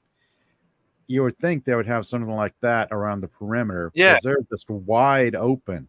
Do you ever see the movie Pitch Black? Yep. Yeah, remember they go and they put those sticks out, and it creates like a perimeter, like you're talking about, where they have sticks and then they connect to each other, and it creates like, I'm pretty sure that's Pitch Black.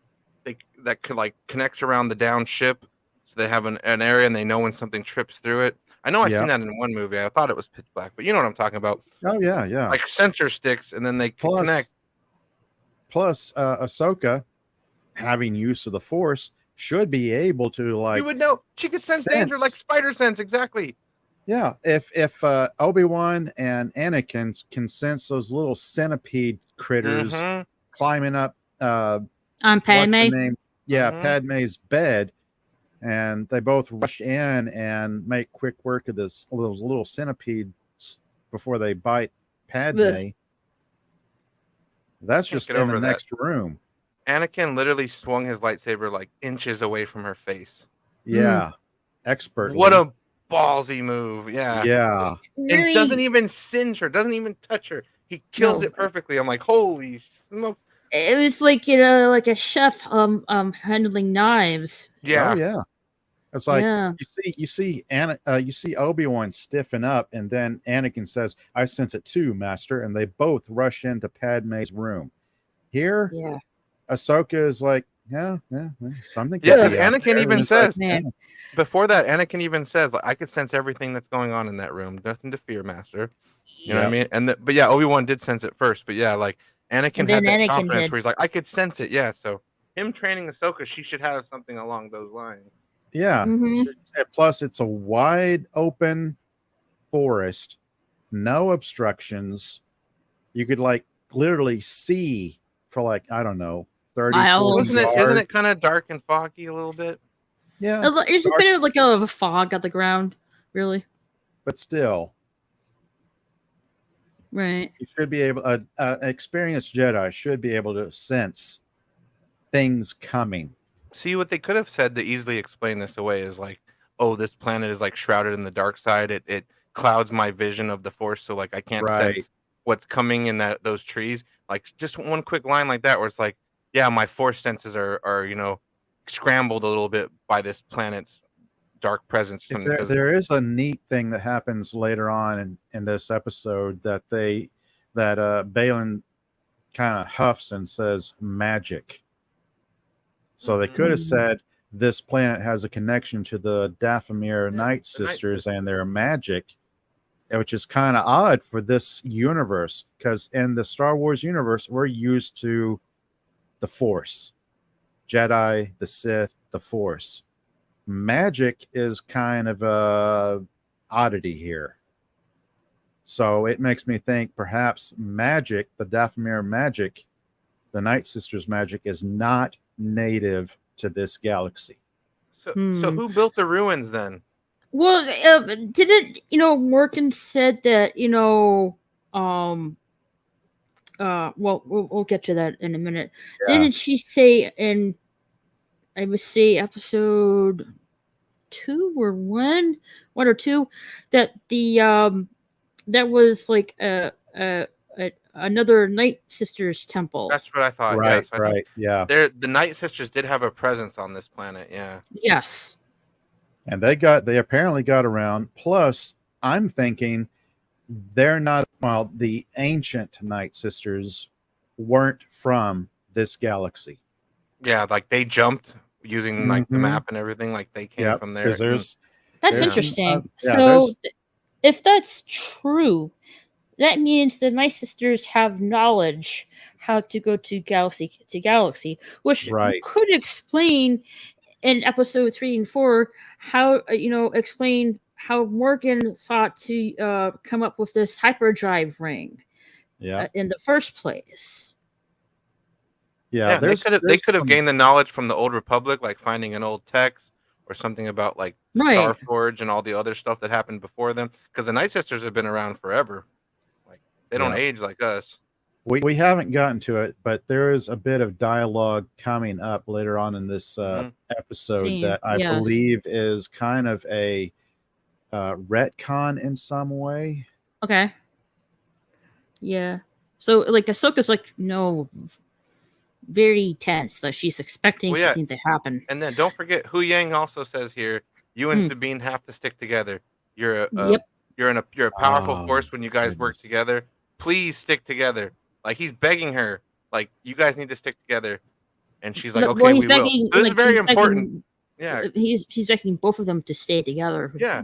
Mhm. Yeah. He's like, you'll thank me. You'll thank me later. It's like, Yeah. but it's very important setup and payoff here. Where Yeah, and that dialogue was kind of clunky, kind of Mhm. cringy.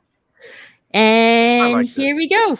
We have Oh, here we go. Balin, Morgan, Shin, and Merrick. So Shin and Merrick inform Morgan and Balin they know where Ahsoka and Sabine are. Balin no, sorry. Shin says, well, yeah, never mind. I get my mixed up. Balin asks how far away they are. She said a dozen clicks. says Shin, and Balin tells Shin to move in, and Morgan says the guards won't delay them for long. No confidence. Yeah, and no she's right. confidence. Mm-hmm. She's right though. And Balin turns to Shen and says, "You will, though." Mhm. So Balin turns to Morgan, says, "Best get underway soon."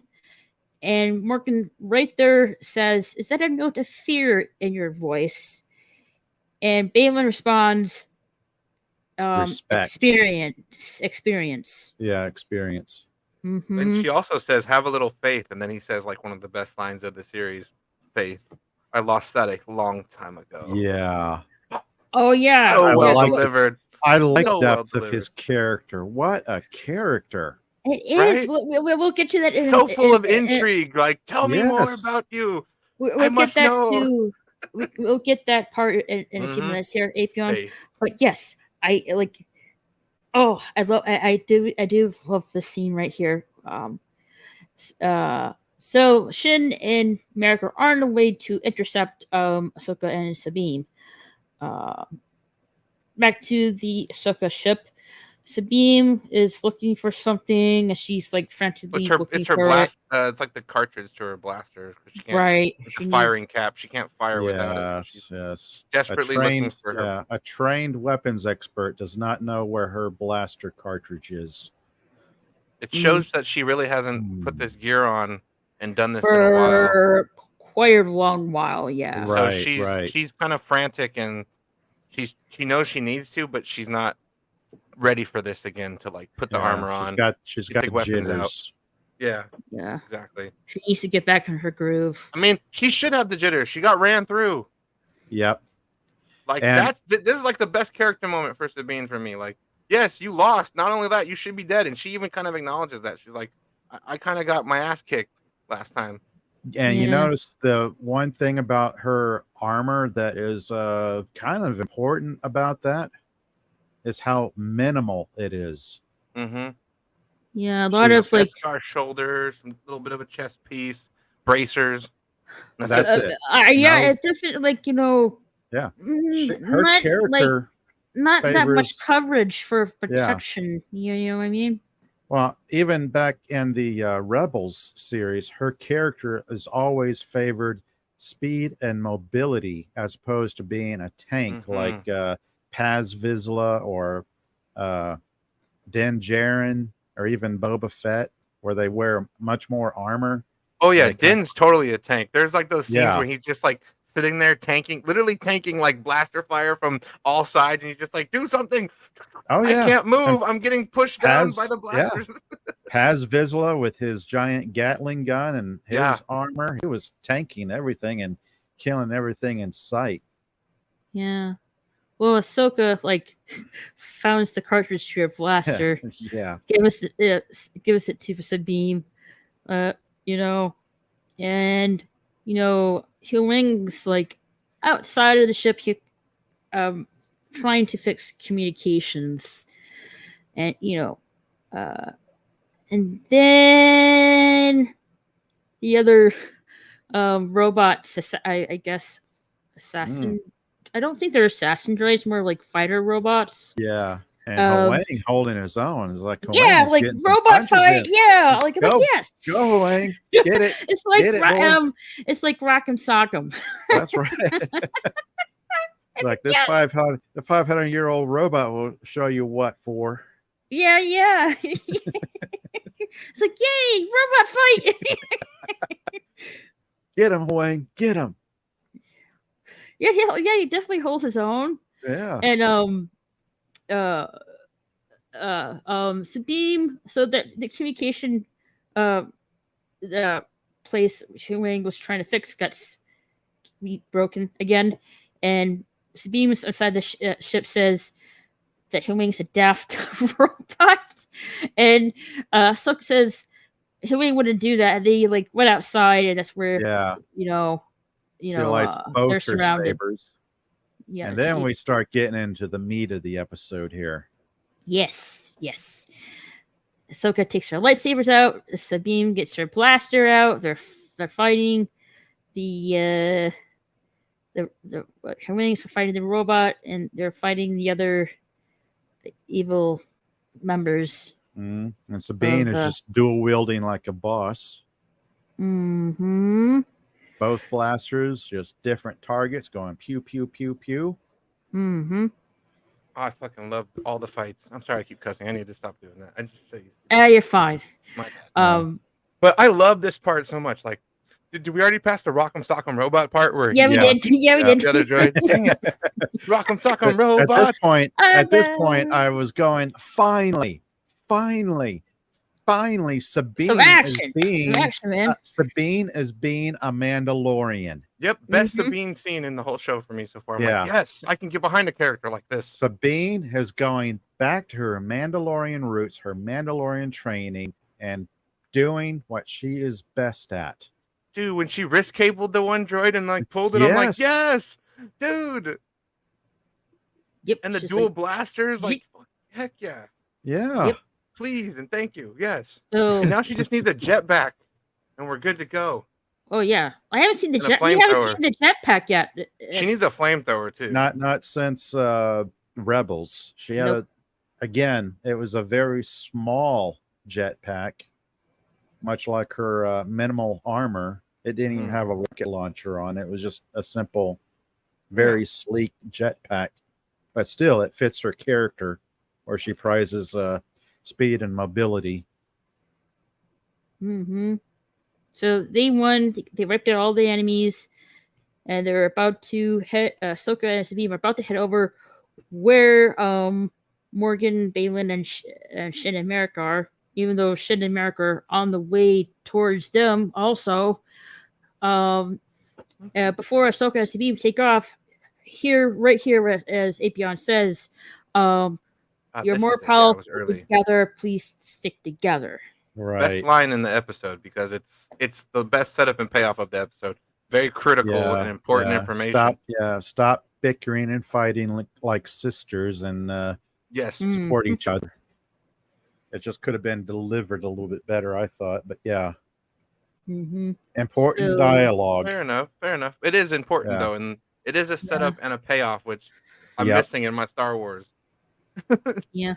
So back at the Republic, those ship. pants are made for walking, and that's just what they'll do. One of these days, these pants are gonna walk all over you.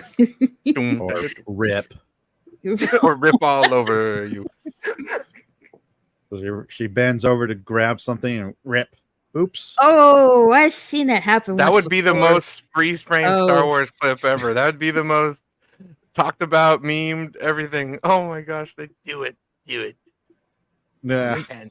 Do it. So Hera is going to disobey orders and take off to where Ahsoka and Sabine are. I don't know this character's name, but let's go with Larry. Larry here stops Hera, says, think what you're doing. This is not a good idea. Hera. What about the general staff meeting? And she says, well, make something up. I'm going to play hooky. This is like her best scene though. Like she's just like, once a rebel, always a rebel. I'm out. Right. And she brings her son with her on a very dangerous mission. This part, I'm like, what? Okay, sure. He could die in an fiery explosion. There's so many things before he ever gets to do anything. I guess she is like one of the best pilots, but still, this is a wild. Well, I trust him. I would trust him with Chopper, the homicidal robot, though. Yeah, you're right. He is pretty. He is pretty bloodthirsty. So Hera and the other soldiers are with her to back her up and save Ahsoka and Sabine, and Chopper and Jason. That's her son's name's Jason. Are going with her for the ride. Yeah. And my buddy got super excited when Phoenix Squadron came together and stuff. And Phoenix. I haven't seen Rebels, but I can understand why that's exciting. And we get to see that old pilot Carson again. Mm-hmm. Yeah, from Mandalorian and probably Yeah. from Rebels. Oh, I as love this well. part. Jason. He lets her tips punch him- it. Yep. To Or the lets him hyperdrive. punch it, I mean, yeah. Yep. Like woo. I was getting Boba Fett flashbacks when he was with Jango Fett. Like, shoot him, Dad! Get him! Get him! Yeah. And back to the planet Cetos, where Balin and Morgan are. So Balin says, I think Balin right here says, if the calculations are a bit off, they would be lost in the depths of the void or space. Yep. Mhm. And Morgan says, have faith. There it is. Yep. That's just like Apion said. Balin said, faith, I lost that a long time ago. And the way he delivers it, And- and the camera is focused on him, one of the best lines of the series. Easily. It's Yes, just like, yes. oh, yeah. And so so there's the map of all the galaxies, and this is where Balin looks up and says, witchcraft. I'm like, wait Right. a minute. Didn't Yeah. I'm like, wait a minute. Didn't you tell Shin like the first episode that it wasn't witchcraft? Yeah, it makes me, that's the part that makes me think that Jedi are familiar with the Force, but anything that's not of the Force is strange to them and they can't comprehend it, they can't relate to it. So he's looking at it like witchcraft. Only really Cal Kestis from the Fallen Yeah. Order game, because he's, I'm not going to spoil it for Raquel, but he's very close with the Night Sisters and their whole operation. I'll just say that much. All Yeah. right, good enough. So I'm not going to spoil it for you. Not that'd be jacked up since you haven't played it. But yes, a Jedi is very close, with a Night Sister character, and she uses magic through those games. Yeah. She can literally teleport. Mm-hmm. So she activates the map, to get the hyperspace ring, to have the exact coordinates where they need to go. Yeah, because basically, like, nobody's made a jump this far, No, first Right. time, as far as their knowledge. first attempt. So everything needs to be correct. Yeah, from what I remember, from what little I've read of it, it's like, isn't there something about people trying to go beyond the galactic rim and seeing the vastness of space and getting kind of crazy because of it, or something where whole expeditions have been lost trying to go into deep space between galaxies, and their ships are either destroyed or they're lost, never heard from again. Yeah, they become the Reavers from Firefly. Ha! See what I did there? Connected Yeah, it. yeah, They had yeah. space madness. Space madness. Space madness. Let's see Oh, if we can Raquel, get that. Firefly. If you've ever never seen that show is amazing. Oh, I goodness. I Way too haven't soon. seen the TV show, but I know Nathan. Feelings. Nathan's- Yeah, I know. Yeah, thank you. I was drawing a blank. For the last name is in that film, in that TV series. Yeah. Mm-hmm. I know mostly Nathan Fillion as Green Lantern in the Green Lantern animated movie. Really, Oh, Oh, yeah. did you know? Do you know that he's been signed on to be the Green Lantern? I know, a different but Green this, Lantern. like, But he- in the Superman movie, I was so stoked when I read that casting. I'm like, Oh, yes! wow. I Yeah. know him best as from the animated Green Lantern movie as Hal Jordan, but this time around he's gonna being be Guy casted Gardner. as Yeah. Guy Gardner. And I'm like, I wonder how that's gonna work out. Hey, Tim Talks. I Ah. 100% agree with you. I like this episode too, and it is the best one yet. No question about it. Regardless of what I you like think, it. how high your score is, you have to kind of agree. Like, this is the best they've given us for this show. Like, Yep. it's the most well put together. It's just Yeah, I like the bright light. droids Finally, in this scene because they're so shiny and so high tech. Even more so more than 3CPO. In Oh, my yeah. opinion. It's a different era. I mean, technology, even in their Advanced. universe, is advanced. and you have to remember C-3PO was jerry-rigged in a house in a desert by a child. Yep. Other protocol droids were built like a genius that's child. true. But other protocol droids were built like, with a team and a factory and stuff. He built that shit on his own, so it's very impressive. But like, you can understand why he's not like perfect, I guess, quote unquote. Mm-hmm. That's So why he they're didn't even get like getting- the gold coat until like much later. Much later. Yeah, very shiny. So they're getting the exact coordination and calculations where they need to go right here. If they mess up even a little bit, they're doomed. Yeah. They miss the target and go, oops, we're in the vastness of space. We have absolutely no idea how to get to any place. Right. It's a 1 in a million shot, like that Hodo maneuver. Yeah. Let's see if we can get it. No, but I agree with you, Rico. I like the droids a lot in the show. They do a good Mhm. good work with the droids for sure. Aha. Oh, there she is in her badass armor. Yes. Her badass So, bracers and the shoulder guards. Heck yeah. Ahsoka, Balin, Shin, and Merrick confront each other, and they're gonna do a big fight scene here.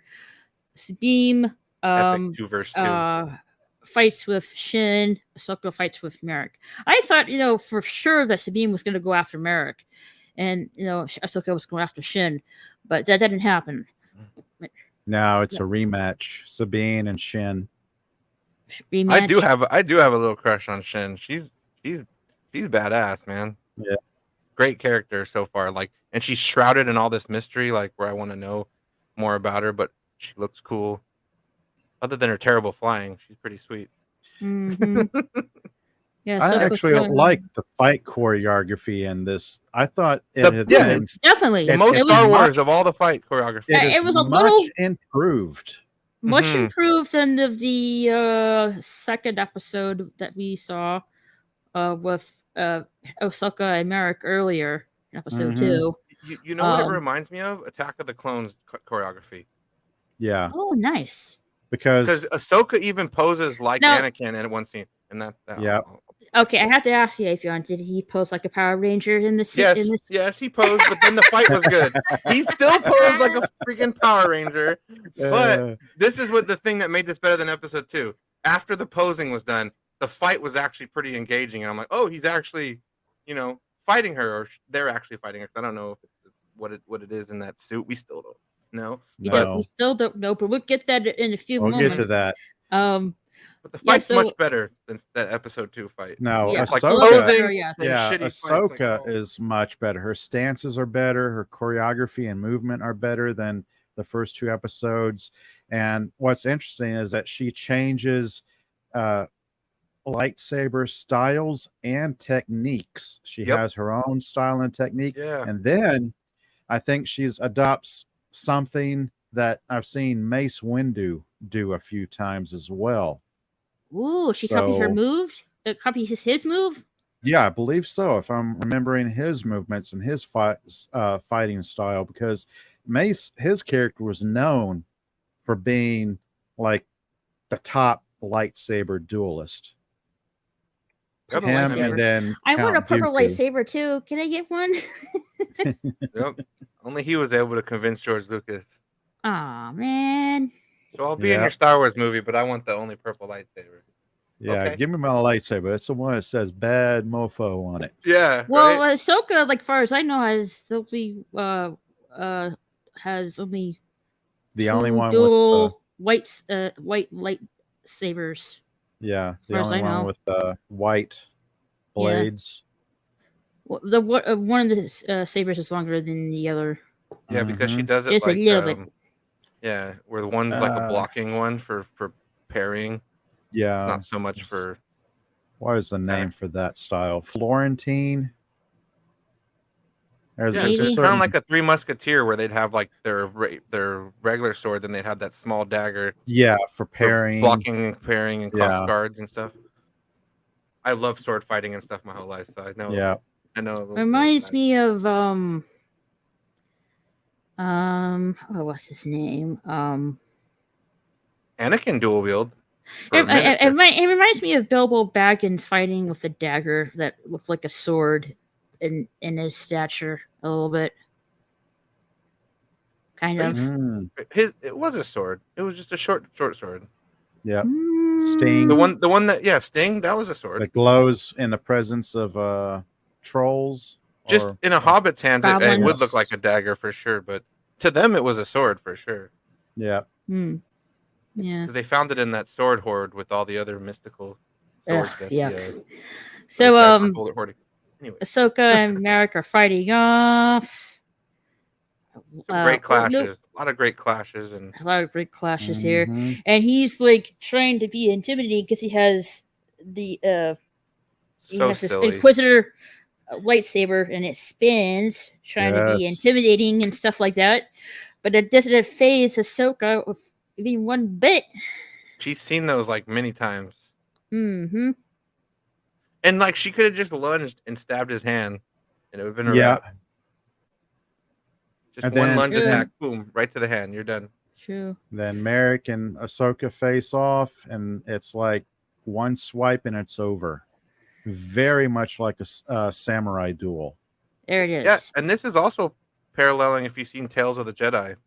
She fights an Inquisitor with the same spinning blade in the last episode and dispatches him almost There you instantly. go. So Sabine Oh yeah, this is one of the better fights. Sabine and Yeah. Sabine and Shin are fighting off Shin, of each part other. 2. I mean, Sabine was shooting with her blasters, and then that was sticking out, and then she went for the green lightsaber. Yeah, it was a against perfect Shin. fight.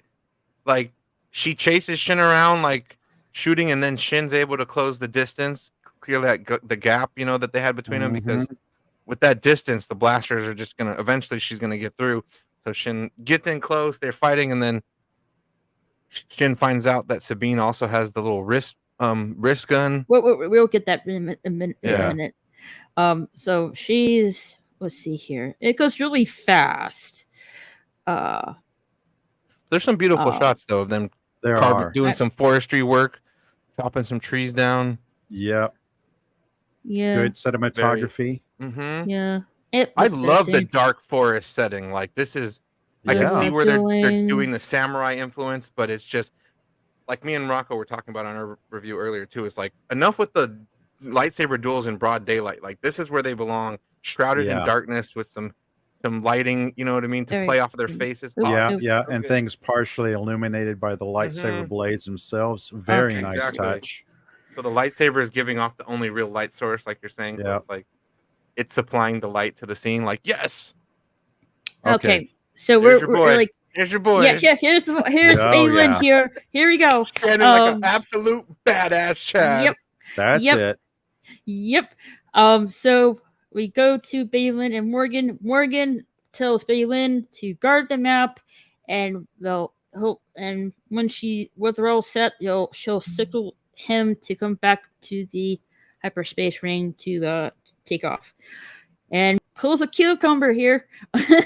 Yep. I mean, the whole time, calm, and all the way collected. to the end. But look at that! Look at that! Like, look at his presence in this scene right here. Like, oh, so badassery. Badass, but also humbled and laid back as well. Yeah. No, commanding. He is commanding in every scene. Yeah. His emotions aren't in charge of him. He's in charge of his emotions. Yep. Little side note, interesting thing is that look at that map detail in the background. You see images of purgles, the space whales. Yeah, we do. Mm-hmm. And it's kind of interesting. I'm looking back at my notes real quick. It's like I don't know if it's going to be a retcon or not, but I think it was Huang who was speaking of the Jedi archives, speaking of hyperspace routes between galaxies that follow the migration routes of the Purgil. So it's kind of interesting to see that detail and the Night Witch's, I don't know what it is, illumination there, or the little dome where we see all those little different galaxies around, and then we see the Purgil circling some of them. So that's an interesting little detail there. And my buddy Rocco the Brave is right. Balin is more Jedi than Ahsoka here. Like, yes, he's the one still wearing his hood. He comes in. There's so many things in this. Yeah. He puts his hood back up, and he's just patiently waiting for Ahsoka to appear, which he does. Yeah. He does everything wrong here. Like, it's so good. Actually, like, there's something I want to double check quick. I get the feeling that Balin would rather talk than fight. But it's Ahsoka who initiates. She lights her lightsaber first. She attacks him first. There's so much deeper meaning to that than just that just randomly happened. It is because Jedi are not supposed to be the aggressor. Yeah, it's a defensive art. Oh, before we get into oh my gosh, yes, there's so much into that. Let's see if I can I get see this. Teague in the chat. Hello, Teague. What's up, Hey, Teague. See, I don't know if I can get it or not. I don't think I can. But I forgot to mention, when Ahsoka took down Merrick, you'll see black and green smoke coming out of him. Right. Which is foreshadowing that this person, whoever this American person is, was brought back by the dead, possibly by Morgan, because she is a nice sister. So this Merrick person is a dead person. Okay, so he is a reanimated corpse. Yeah. So or reanimated corpse. Yeah, because we've seen that, like, we've seen in Star Wars Rebels, like, he wasn't dead, but he was on his way towards death. Like, we've seen that with Darth Maul, kind of. So whoever this Merrick person is has been reanimated. And it's under orders from I'm assuming Morgan herself. So so it can't be Azra, because we didn't see him actually die. He just disappeared. I'm more thinking has to be something that actually died. So I'm going with Kanan here. That's now that you mention it possibly being a reanimated corpse, somebody who has died. Yeah. If they managed to get Kanan's corpse after he was holding back that fire, allowing all the others to escape, he wouldn't have been able to survive that. That's interesting. Right. Like we don't really see his helmet falling off. We just saw, No, we never see his helmet coming off at all. Never. No, Ahsoka just took him down. You see where he was cut down from the chest, and green and black smoke came out of him, suggesting that he was reanimated from, I'm assuming Morgan herself. Yeah, it'd be cool if we get to see him like another episode. She makes another one, and we get to see who he is, and then he puts the helmet on, so we get that moment of like, oh, that's that person, or whoever it is. You know what I mean? So we get like a moment to like finally know who the hell it is. Hello to the Padawannabe in the chat. Hey, Padawannabe, how are you? Great to see you. Yeah. So back on to here with Balin and Ahsoka. They're about to confront each other, and I believe Balin says to Ahsoka, like he knew Anakin Skywalker, and Ahsoka asked like how did you know? He never mentioned you. Balin said everyone in the Order knew of Skywalker, and few would live to see what he became. Yes, and he tells Ahsoka right here in the scene, surely it left a mark. Is that why you walked away and abandoned him? And she a dig at her. That was a nice dig at her. And Ahsoka says, I'm not here to talk about my past. And then they And he square off says, with each yeah. other. And he says, "I'm here for the future. I'm fighting for the future." Mm-hmm. So yeah, that also shows two different mindsets: Ahsoka's mindset and then Balin's mindset. He has something to fight for. She's trying to stop it, and his justification, he's the good guy. Yep. Mm-hmm. And that's kind of an interesting twist here. We're seeing what everybody would see as a villain, but with maybe perhaps noble goals. And yeah, look Well, how incompetent the New Republic is. Yeah, I mean, Right.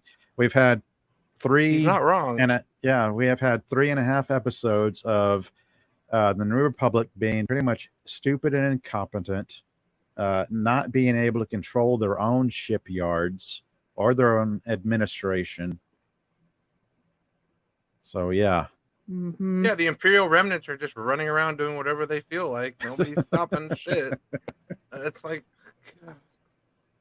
this is why the Empire took over in the first place. Someone needs to say it. Like, I don't know why no one's brave enough to just be like, we're acting like the First Republic did when they killed everybody and took over. Remember that? Yeah.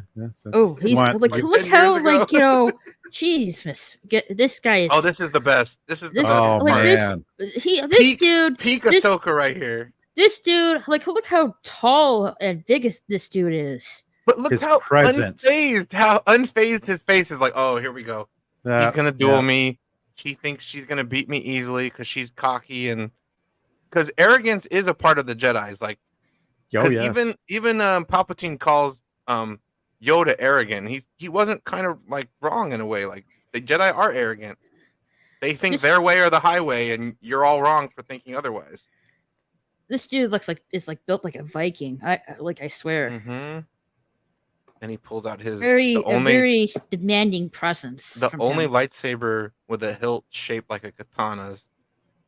Oh my god. Yeah, Mhm. like I like how his badass. lightsaber is like has a little hook to. He has a little hook on the Mhm. belt, and there's where his lightsaber hangs off from. I thought that was a little a little neat little scene right there with the lightsaber.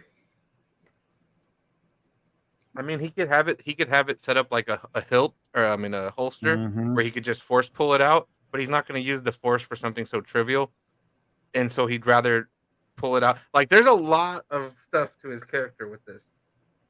Like, he's like a traditionalist when it comes to dueling and everything. Like, there's a lot of good to this scene. There's the I do. dialogue has improved. oh, the dialogue is the best Ray Stevenson I we've do gotten in love his outfit. It's not just a standard Jedi robe, or I should say, No, it's not a standard Jedi robe. He has armor. He has like cufflinks, shoulder pauldrons, bracers. bracers. Yeah, Sorry, bracers. bracers.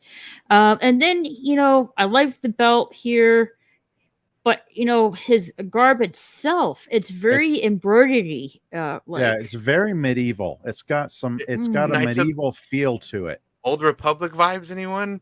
Like, Yeah, dude, yeah. him and his apprentice, they are dressed like they're right out of the Old Republic, and I love that. I'm like, dude, Yep. they're sticking to the old ways. Which I'm still sticking to the theory that they could be like father-daughter.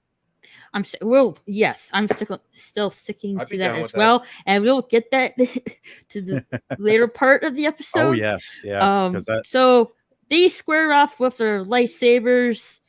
Ahsoka is intent to get the map, and Balin is like, doesn't want Ahsoka to access to the map because they're still calculating, the coordinates to get to this other galaxy where Admiral Thrawn is. So, And she sparks her lightsaber first, Mhm. and then he waits and watches her, and she attacks first. The villain should attack first. That's what makes this so epic. Like, It dude, is. a villain should attack first, but he's just like, no, I know. he lights you're his lightsaber headstrong. up too. He's taking a love this scene right defensive here. posture. Mhm. Yeah, Yeah, he's exactly. taking it. He's taking the proper Jedi stance here. There's so much epicness to this, and then they fight like an old samurai movie or Samurai, like Kill yes. Bill or something. Like, it's epic. They're testing the skills of each other, going back and forth, weighing each other, very much like samurai. Like, you can get a really good gauge how big this dude is because look at his feet and look at hers. No, he was a pretty big dude. Mm. I love this so much. Like, this is Yeah, everything I wanted from the show. I'm like, Ahsoka is not this perfect being. She's not unstoppable. So, like, Balin, they're almost done with the calculations to go to this other galaxy. And the droid in the back here informs Morgan that Balin is in combat with Ahsoka Yeah. right now. yeah. Lord Balin has engaged the Jedi. Yes. Or mercenary Jedi.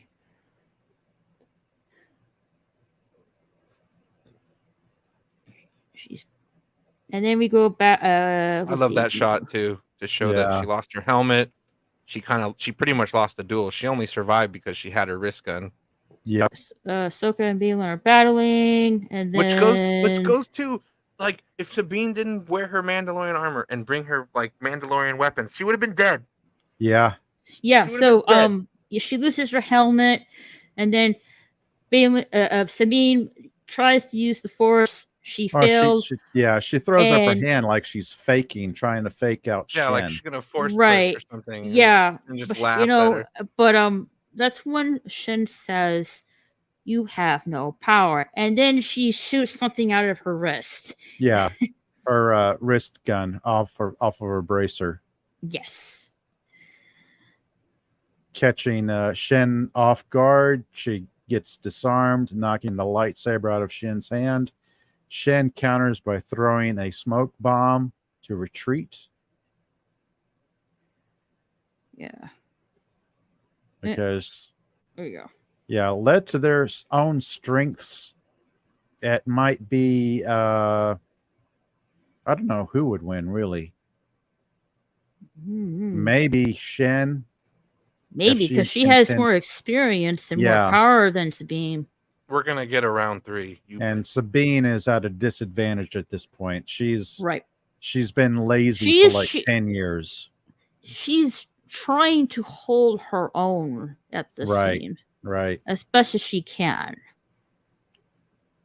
It's not a draw. I think Shin No. would win if it went any longer. Yeah. Back to Ahsoka and Balin. They're still battling. And let's see here. Ahsoka finally that's a little bit too forward. Lost my place. Damn it.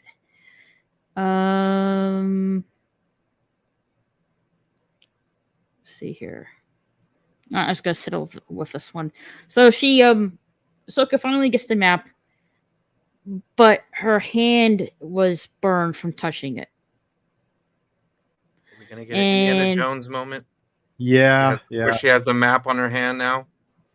Or where the Yahtzee guy grabs the medallion Yeah, exactly. from the Yeah, fire. that's exactly what I'm Yep. talking about. Yep. That's exactly what I'm. Yeah, because Yep. because they don't have the map because what happens later. But Ahsoka could have a part of it on her hand now. Yeah. We'll Yeah. see. Balin goes down on the ground. Ahsoka gets the map. She burns her hand.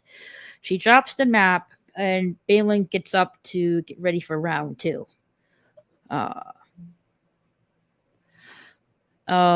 That's when I believe. Yeah, and her hand is brutally burned, so Yeah. she can't Yeah. use her other lightsaber. Yeah, her hand's brutally. She's Brutally down to one burned. hand, if that, because she tries to force power with her burnt ass hand, and it's not working for her. She's able to do a little bit to the weaker Yeah. Padawan, but to a guy at his stature, his power, he just no. So I here- think he would have easily won, even if she didn't get burned. I agree. This just So- made it easier for him to win because he's still, like we Mhm. were saying, he still hasn't even had to go like 100%. This was him No, he's toying been with her. holding This back. was Empire Strikes Back, where Vader was just toying with Luke, like, oh, impressive, most impressive. Like, oh, that's neat. You can do that. Like, I can do this too. And throws a rock at her. So Shen, comes back to Balin. Ahsoka's like at this point very worried at Sabine, and Ahsoka, I think right after this, uses the Force to throw Shen against one of the pillars here, and that's when Balin gets mad and attacks. Yep. There he is. Like alluding to the fact that I also believe this with Pop right here, that Balin and Shin could be father and daughter, because there's obviously an attachment with a Shin that there's more than a Padawan here. So and think about also how he doesn't let himself get over emotional, because that's dark side would be use the power of the dark side. But he doesn't want to do that. He doesn't want to let the dark side rule his actions. He hasn't been using his hatred. Exactly, dude. He has not. I agree with you. But the moment where Ahsoka used the Force to throw Shin to one of those pillars, that's when all bets are off. A little bit. A little bit. He taps in just a little bit. Just a little bit. Yeah, we don't see a big man enraged in berserker mode. We see him. Okay, he's a little miffed. He might be a little TO'd. And Sabine comes in, and this part is so epic. She goes for the headshot. She literally goes for the headshot, and he blocks it, because there's a perfect still where there's a beam coming right to his right between the eyes, and he blocks it. Yeah. Sabine comes in. That's when she saw Balin seemingly killing Ahsoka, and she falls off the cliff. And then Sabine, just pew-pewing Balin here, and he's like deflecting each shot with ease. Yes. Barely an inconvenience. And then he just turns his lightsaber off because he knows what's going to happen next. He knows she's going to submit. It's so fucking good, dude. Like, this is the best. He knows what he can read Sabine. He can get an impression of her. Yeah, it's like right here. It's like she Sabine has the map, and she has her laser gun pointing to it, and he says, "Listen to your master. Destroy it. Go ahead, destroy it." Like, even though he already knows she's thought the other way. Like, this is the best writing and the best dialogue of the whole show so far. Like, he's just like, I know what you're gonna do, but I want to hear you say it.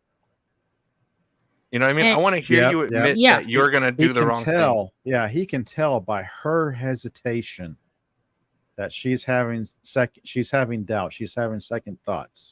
She's thinking of Ezra. Exactly, dude. And he just plays off that, like, I don't even need to convince you at this point. Like, he you're doesn't gonna do it anyways. Use the Force to like read her emotions or anything like that. He can just look at her body language. Yep. Yeah. It's like, I've won. Yeah. She is hesitant as heck right here of destroying the map, because if she destroys it, that means she won't find and reunite with Ezra either. So she is definitely struggling right here. Yeah, like should I destroy the map so they won't get back with find and get back Admiral Thrawn, or do I destroy my hopes of finding and reuniting with Ezra? So she's definitely in a struggle within herself of what to do right here. And Balin notices that, and he's exploiting that to his advantage. And, he's slowly approaching Sabine, but Sabine's telling him to stay back, but he keeps inching forward to her to get the map up and causing doubt within herself of what to do. With his lightsaber off at this point, because he's like, I know what you're gonna do.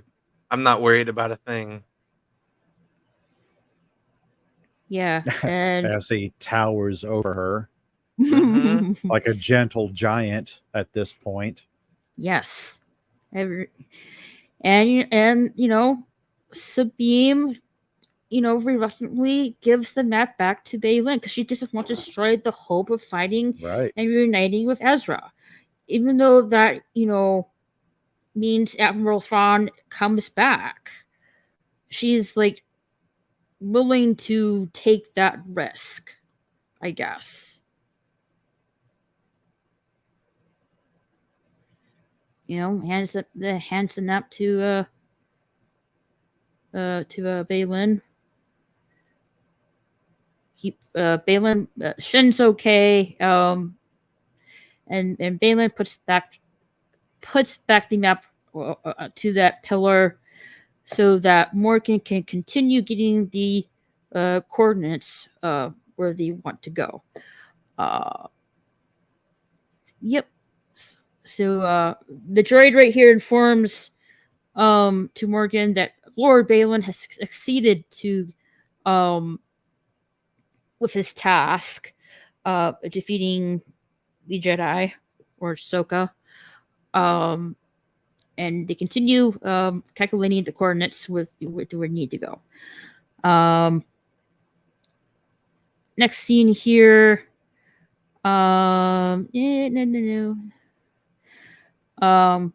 We're back at the ship with Hu Wang. Hera calls in and asking where they are, stuff like that. Hu Wang answers saying Ahsoka and Sabine or they took off and that they need help, and Hera and the rest of the Phoenix Squadron are on the way to help. Yep. Hera to the rescue. Oops. There you go. There's Hera and her son Jason on the way to help.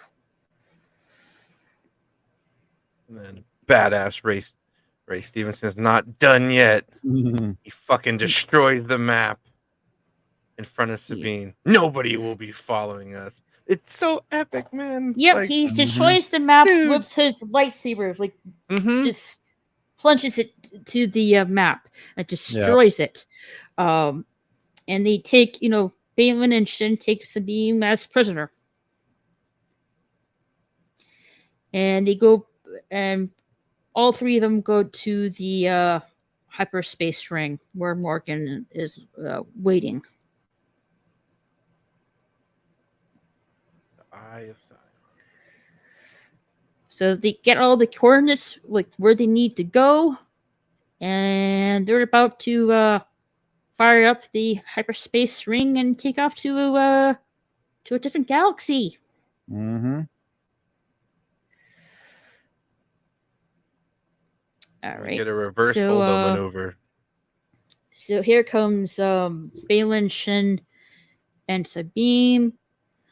Hera and the Phoenix Squadron are approaching, and they notice there's a huge part.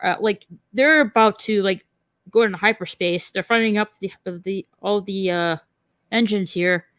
Hera and the rest of the Phoenix Squadron notice a huge surge of power. And that's when Hera says they're getting ready to hyperspace jump. And Sabine says Hera. And Morgan looks at Sabine, turns around, and says to ignore Hera and the Phoenix Squadron so they could hyperspace jump. Yep, and there you go. The hyperspacing jump to a different galaxy, to parts of unknown to us Star Wars fans. So, can't wait to see what comes next with this. We do know that they do find Thrawn, because there's that one little clip in a trailer that we see Admiral the Thrawn. back of Thrawn on this bridge. Yes. He's not quite standing where Morgan is, but he's kind of standing about where Baylan is, but centered, as the scene shows him walking onto the bridge. So we know that they get that far. Yeah, calculating. So it's just a little bit too far. Yeah, they go hyperspace. I can't get the scene. So back to Hera and Jason, the Phoenix Squadron. They're disappointed that they weren't able to stop, Balin, Morgan, Shin going to hyperspace. And Jason right here, Hera's son, turns to his mom saying that he has a bad feeling. The classic Star Wars line. I got a bad feeling about this. It was this a little hint that that he's a little hint right here that he's a little bit of using the Force sense right here. Force sensitive. I'd rather have him as a Force sensitive character than Sabine. Like it's perfectly logical that he would be Force sensitive. Whereas it's because his dad was a Jedi. Yeah. So we go back to planet Seed Toss, and and then we see the surroundings, and then we see Ahsoka. And then it looks like she is some kind of like. It reminds me of Between Worlds. Yeah, it's the world between worlds. It reminds me of that scene in the ancient temple where she was with Ezra. That's what it reminds me of. And she hears her. We hear the voice of Anakin saying he didn't expect to see her so soon. And she's like, "Master." She turns around. Snips. And she says, Snips. And then she turns around and sees her old master right here. And then that's the end of the episode right there. She's like, Ahsoka's like smiling. So, and she's like, says, I think it was Anakin or Master, something like that. Yeah. And that's the end of the episode right there. Now, I didn't stick around through the credits. Was there like a post-credit scene? I do not think so. No. So yeah, that's where the episode ends. I'm like, what a freaking cliffhanger! Like it was not like a cliffhanger. Well done. Yeah. Like the last what a cliffhanger half of this episode. Just like ends it right there with Ahsoka looking at her old master. I can't wait to see more. I want to see them have at least a 20-minute conversation. So that's at least a 20-minute conversation. That's episode 4, Fallen Jedi. And what they could do to make people not get bored by a conversation, saying that's not me, but other people that might get bored from a conversation between two people, intercut it with some other stuff going on with other characters doing things, but then have like a big theme of the next episode, Anakin and Ahsoka catching up, talking. Because my God, that's I want to see that. I want to hear Anakin talk and try to, explain himself. Yeah. Like, oh hey, Ahsoka, how you been? Oh, been doing all right. How about you? Oh, so she's been Dark Lord of the Sith, then dead, then redeemed myself. Imagine I wanted to have my stupid grandson try to carry on my legacy that came to an end. He gets to tell Ahsoka, I was seduced by Sidious. He tricked me into thinking I could save Padme. Just go into detail. I don't care. Just explain it. Because now we're at this point where Anakin knows he did wrong, and he could actually have, clear presence of foresight. You know what I mean? His redemption. Yeah. Yes, exactly. He could talk all about all of his life, all the way up to his own death. Thank you so much, Phil. Yeah, with these 2 episodes, episode 3, yes, it was a slow burn at the start, but it did get somewhat better at the end. Episode 4 to me was fantastic. I have to agree with the rest of the panel. here it was a lot better than episode 3 for sure. We see Mhm. more screen time with Baylin and Shin. The fight scenes were good. How we see Anakin Skywalker again at the end of the episode here. But my question, so Ahsoka right now is between worlds, so she's not quite dead, but I guess It's like hanging limbo on. almost. Limbo, Yeah, yeah. it's not life or death, it's limbo. She Right. somehow fell off the Stonehenge, the Night Sister Stonehenge, and I guess I don't know, a release of energy or something transported her to the world beyond worlds. We'll find out. We're gonna Yeah. find Hopefully out how we'll she got find there. out. Yeah. So so episode 3, I love the training scene with Sabine, very samurai training training. Mhm. That let's scene did see not bother here. me as much as the fight in space, the dog fight, like the space battle. Well, That's yeah. what made episode 3 bad for me, is that space battle. Yeah. The training scene wasn't too terrible in episode 3. I'll See, admit that. It was okay.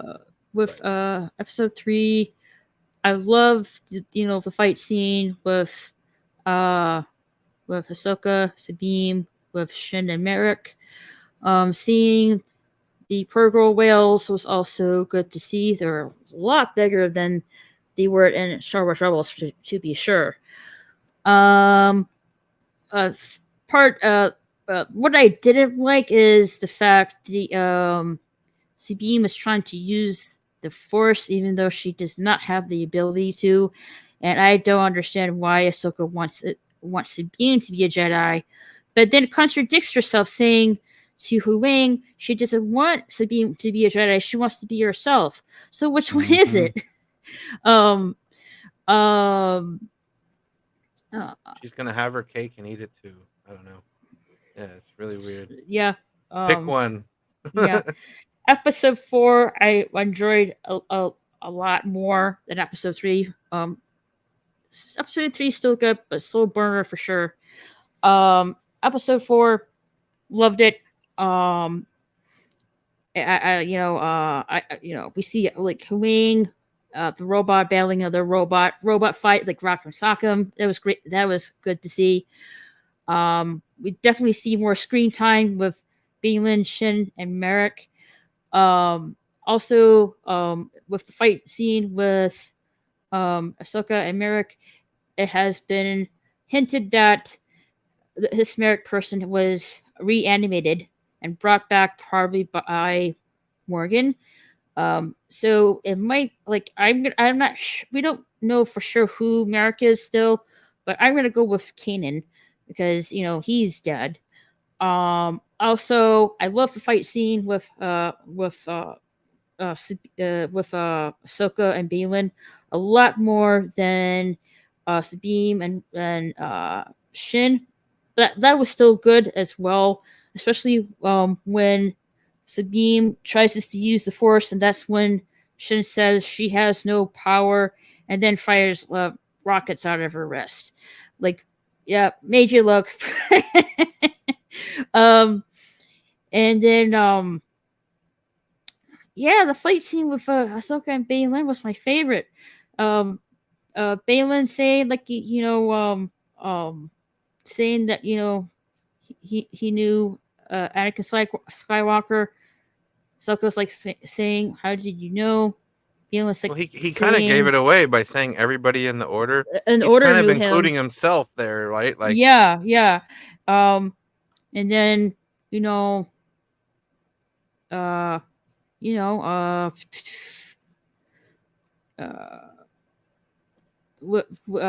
so he won that battle with Ahsoka. She seemingly died. Sabine has the map, and Balin could sense the struggle within Sabine, whether to destroy the map or not, and he used that to his advantage to doubt herself. If I destroy this map, I'm not gonna find or reunite with Ezra. If I don't, that means the enemy can bring back Admiral Thrawn. And she didn't have the heart to destroy the only hope to get back and reunite with Urza. So, Balin gets them back from Sabine that she's taken prisoner. And, Morgan, Hera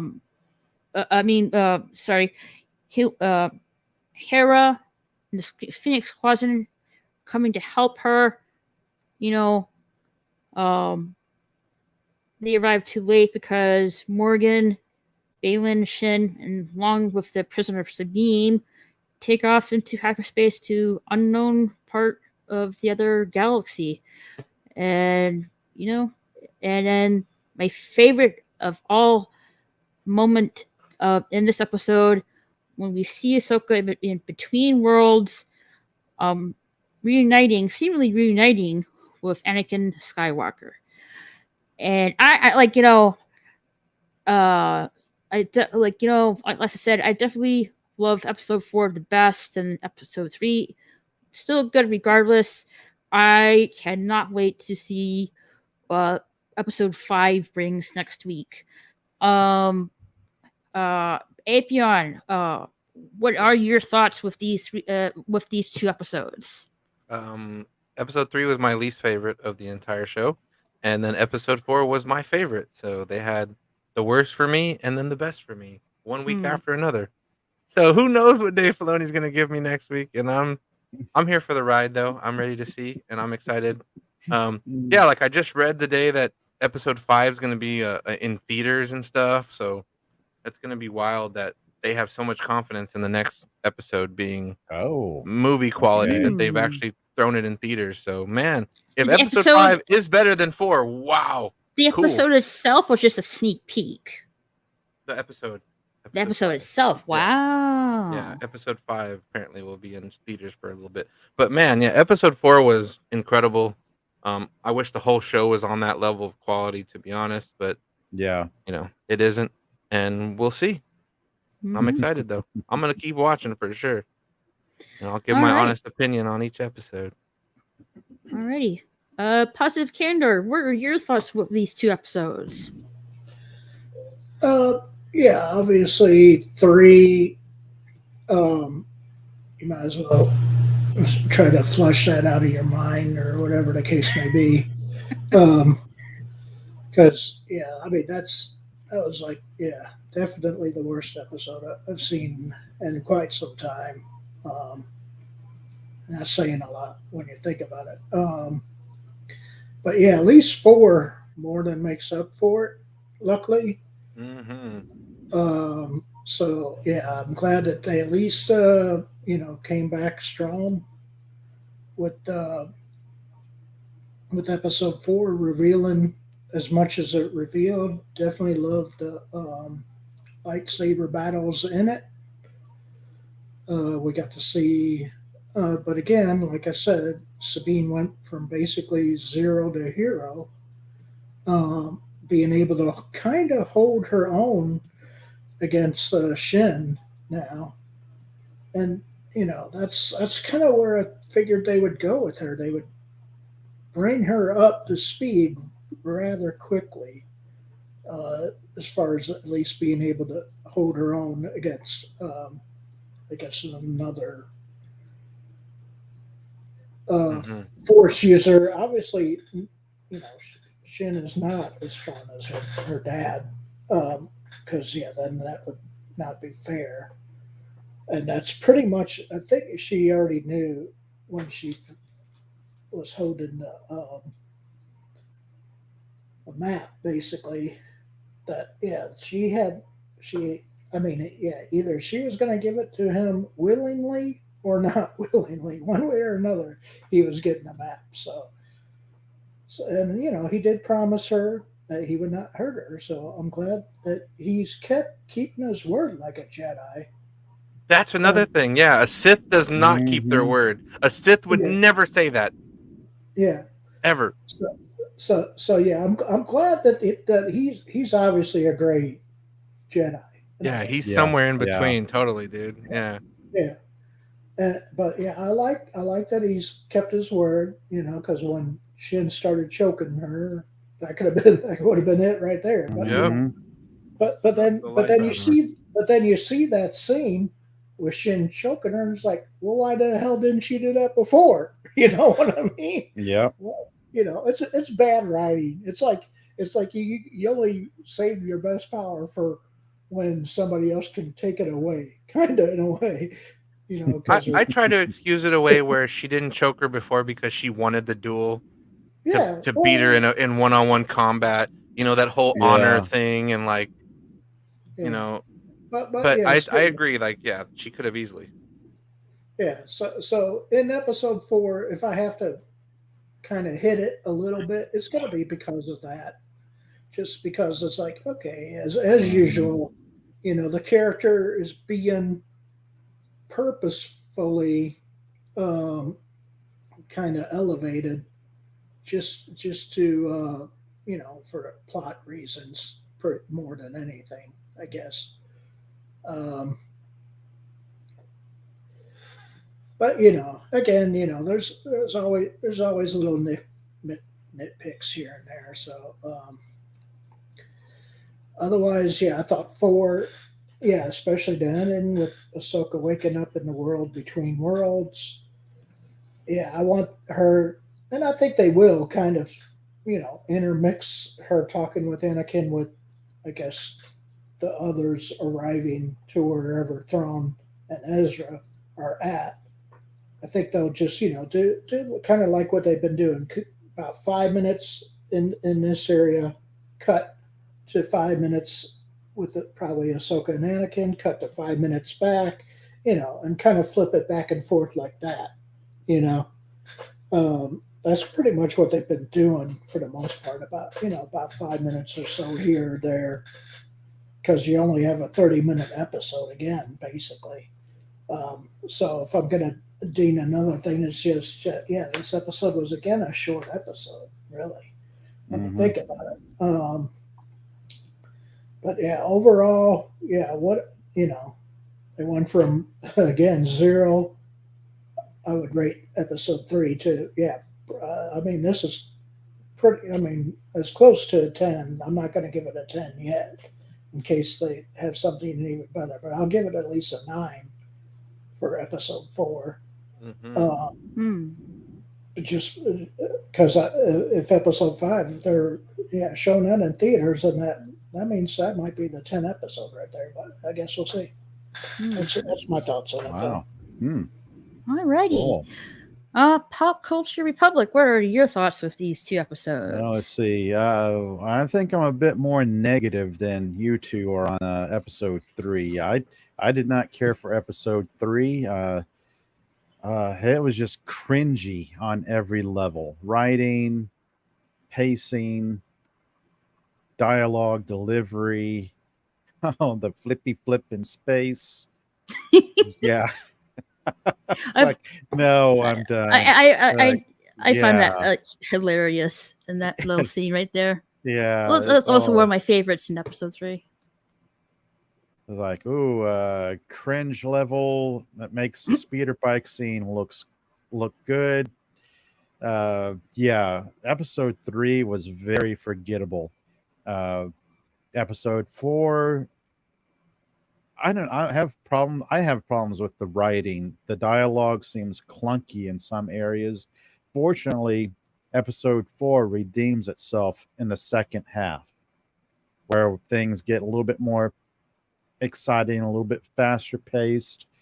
The fighting, some areas is kind of slow, but I felt myself getting drawn into it because I really did feel like I was watching an old samurai movie where you'd have 2 masters chase each other up, and then everything would be decided with one decisive blow.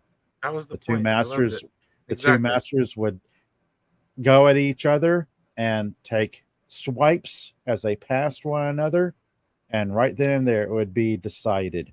You wouldn't be turning back on one another to take another swing at it. Nope, one and done. Yeah, it reminded me of Kill Bill, yeah. like when the bride fought Lucy Liu at the end of the first one. Yeah, They yeah, slowly sized each other up. It was over in an instant, but it's like perfectly. yeah. I was even thinking of older samurai movies, Oh like yeah, the for old sure. black and white ones. But yeah, Quentin was like paying homage to those. So yeah, I Mhm. totally agree with you on that. Yeah, it's just the setup for episode 4. The first half was slow, clunky, cringy dialogue. I was trying to look up to see who wrote these episodes, but I really didn't get far. I spent maybe like minutes trying to find the credits and whatnot, like It was who Filoni. has writing credits. Like I could tell that there's at least 2 people writing the dialogue, because some of the dialogue's really, really good and some of it is really, really bad. So it can't be just one person unless it's like a schizophrenic person at a typewriter or word processor, right, typing out the script or something. It's just crazy. The fight choreography is much better. I mean, Ahsoka does not look like she's dancing or something like she did in the first couple episodes. Her stances, her movement, much better. Let's see. Sabine. We're finally seeing Sabine as a Mandalorian, not as a Jedi trainee wannabe. Yeah, everybody doesn't need to be a Jedi in the Star Wars universe. Like, there's more to it than that.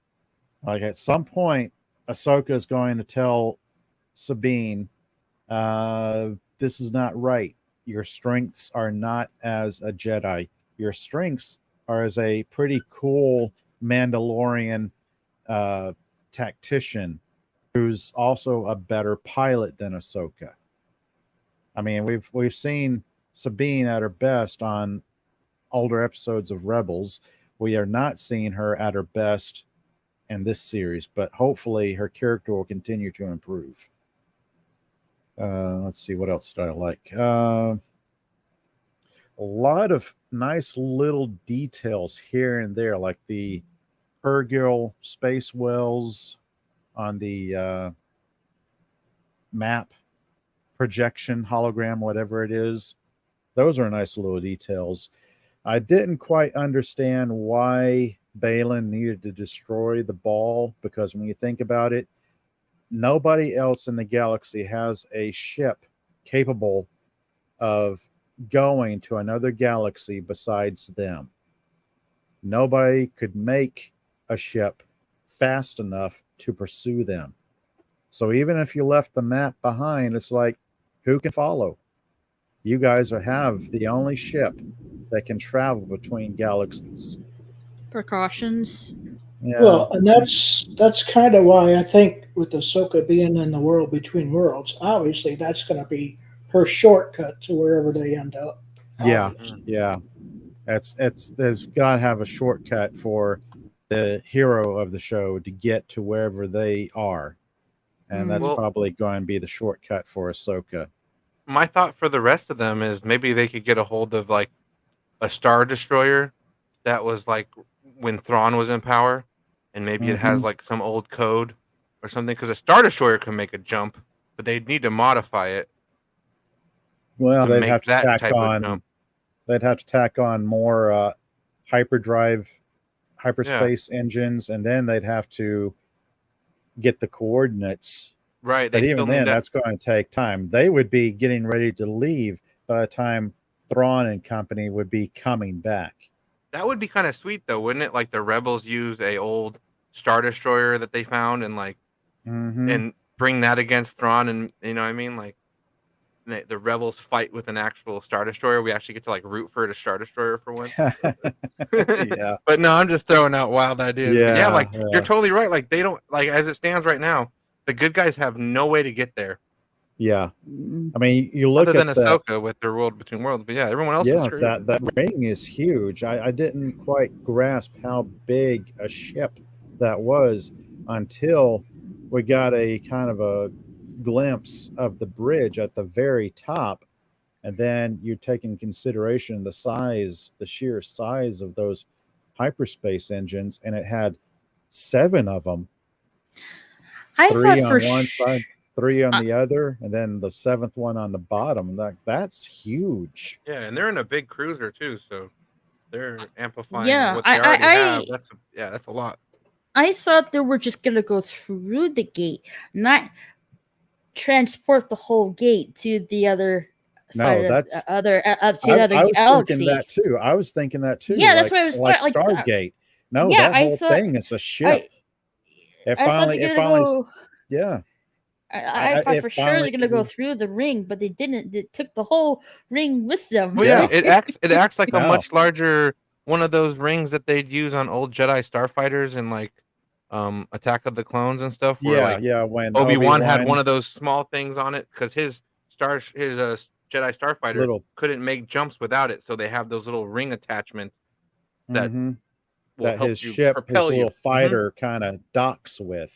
Yes, His so it's fighter like a would much dock with larger, that ring. yeah, much larger, much more powerful version of one of them. No, well, no. Crazy thought is, given the sheer size of this ring, you could see a Star Destroyer docking with it, and then that ring could tow back a Star Destroyer. Because so they're going to I bring recently, Thrawn's Star Destroyer then? That one? Yeah, because I had to rewatch the last 2 episodes of Rebels to see what happened because I had forgotten it's been so long. And it was the final fight where Ezra and Thrawn were on the bridge of the Star Destroyer, and the whales were attacking it, and the whales grabbed it and then lined up and then just went into hyperspace, dragging the Star Destroyer. So now we've got this big ring that is something that can dock to a Star Destroyer, and you have the Star Destroyer's engines, and you have the 7 new engines. So you're going to get back even faster. Definitely a possibility. Yeah, definitely. Oh yeah, they could be jumping around the star system so easily. Yeah. Yeah, your standard Star Destroyer, not your Executor class or whatever Super Star Destroyer Darth Vader had or whatever. Bring back the Star Destroyer too with them as well.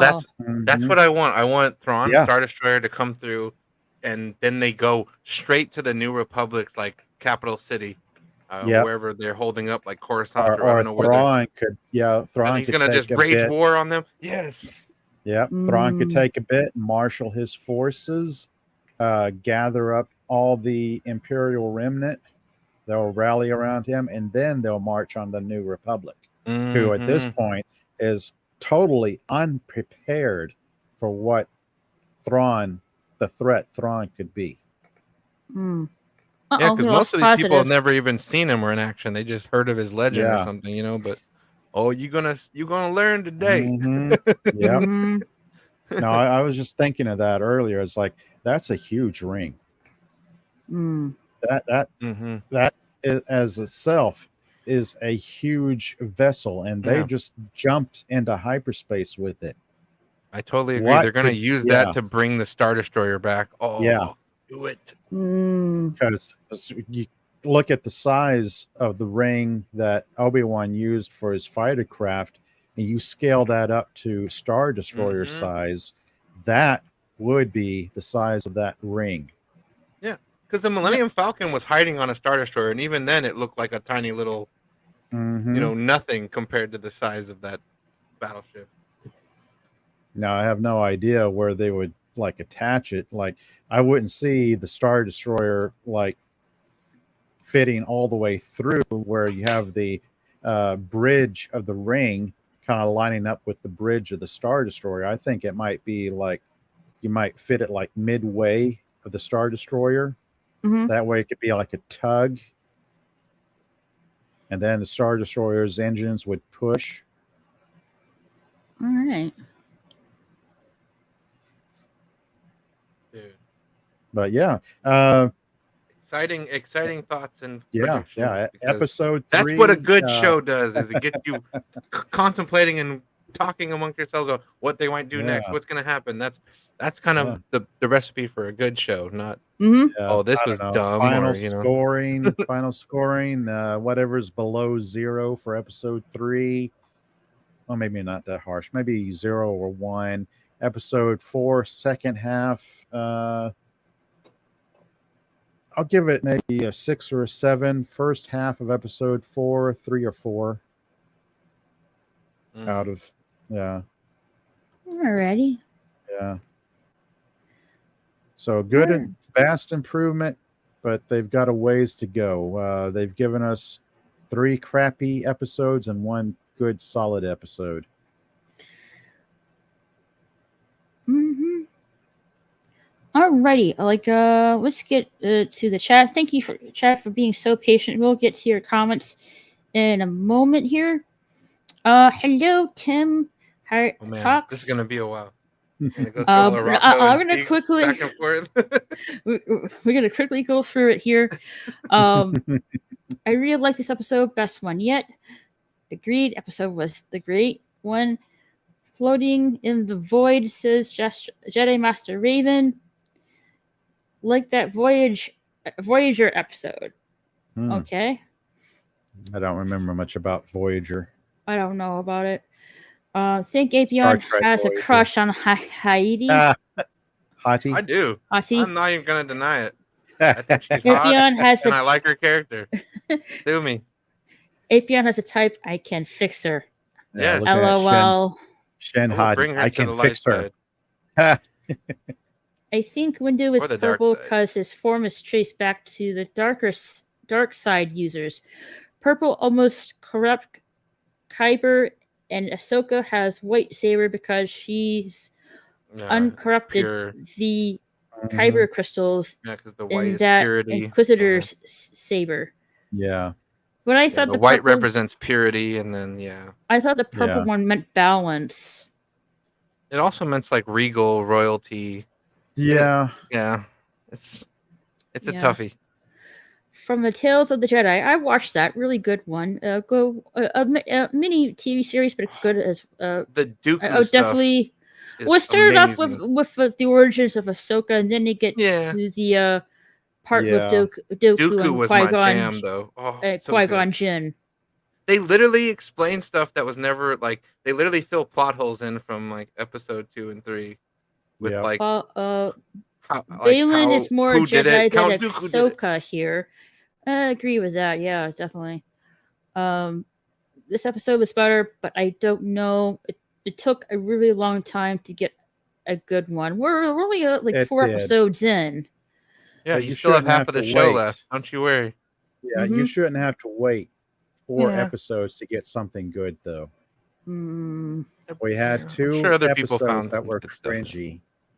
Yeah, I think I didn't hate the first Ahsoka and second one. will force train a whale to chase them. Maybe. Who knows?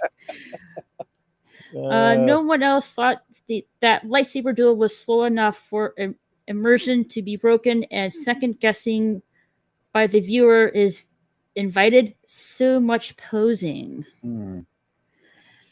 No, it wasn't that slow.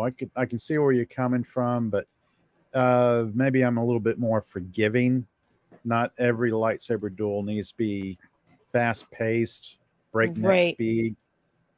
You Right. can't have 2 masters sizing each other up, because in their minds they're looking at their opponents, thinking about, okay, if I take this stance, how are they going to counter? And if I do this, how are they going to counter? If he does that, I'm going to counter this way.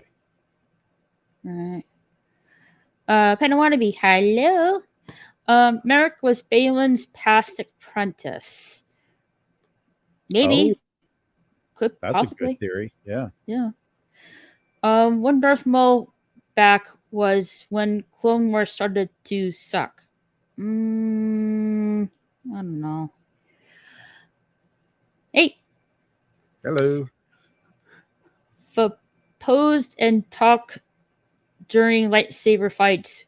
Can't have Duel of the Fates every episode. Agree with you there. Mhm.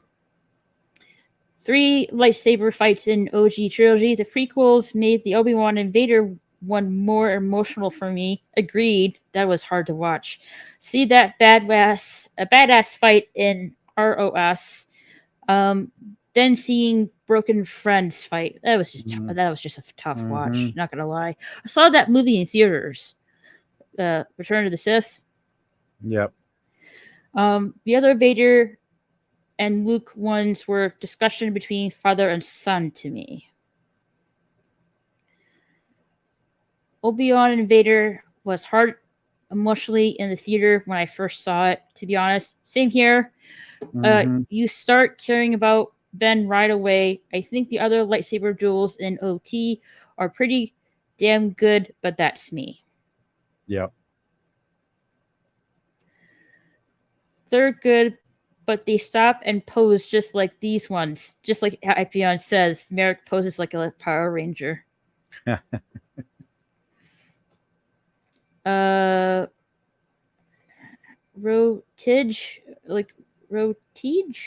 Endor Transport and Throne Room. Return of the Jedi. Return of the Jedi. Thank you, Apion.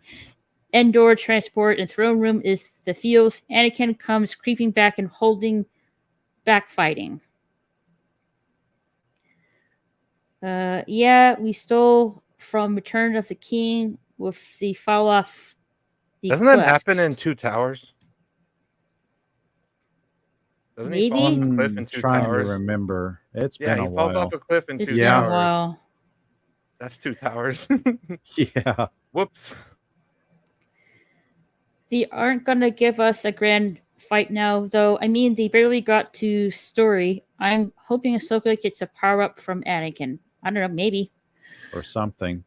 Teaches her how to force choke people from across the galaxy. Oh no! Dead. I need to rewatch it. I'm still wondering on this one. Definitely, I would definitely say episode 4 is definitely a rewatch. Yeah, it's definitely the strongest episode so far. Yeah.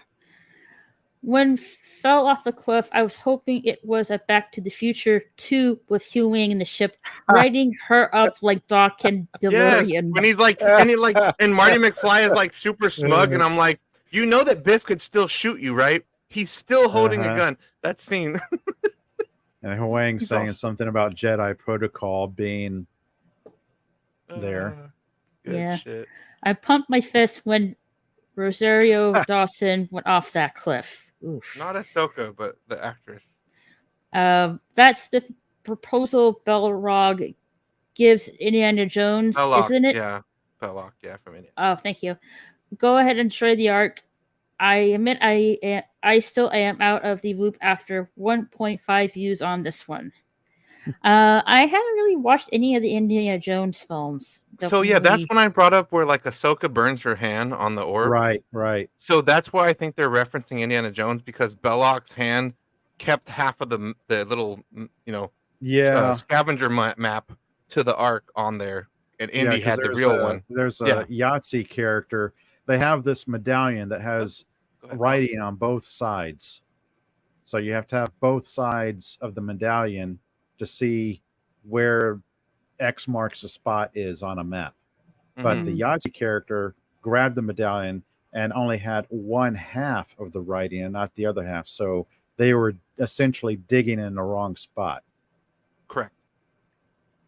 Yes. So again, they're borrowing too much from other movies and TV shows where we as fans can go, oh, that scene's from this movie or that scene's from this TV show. They're borrowing too much. Yeah. Maybe. Yeah. Emily Teague, hello. Why is her kid just a plain old human? I don't know. Genetics?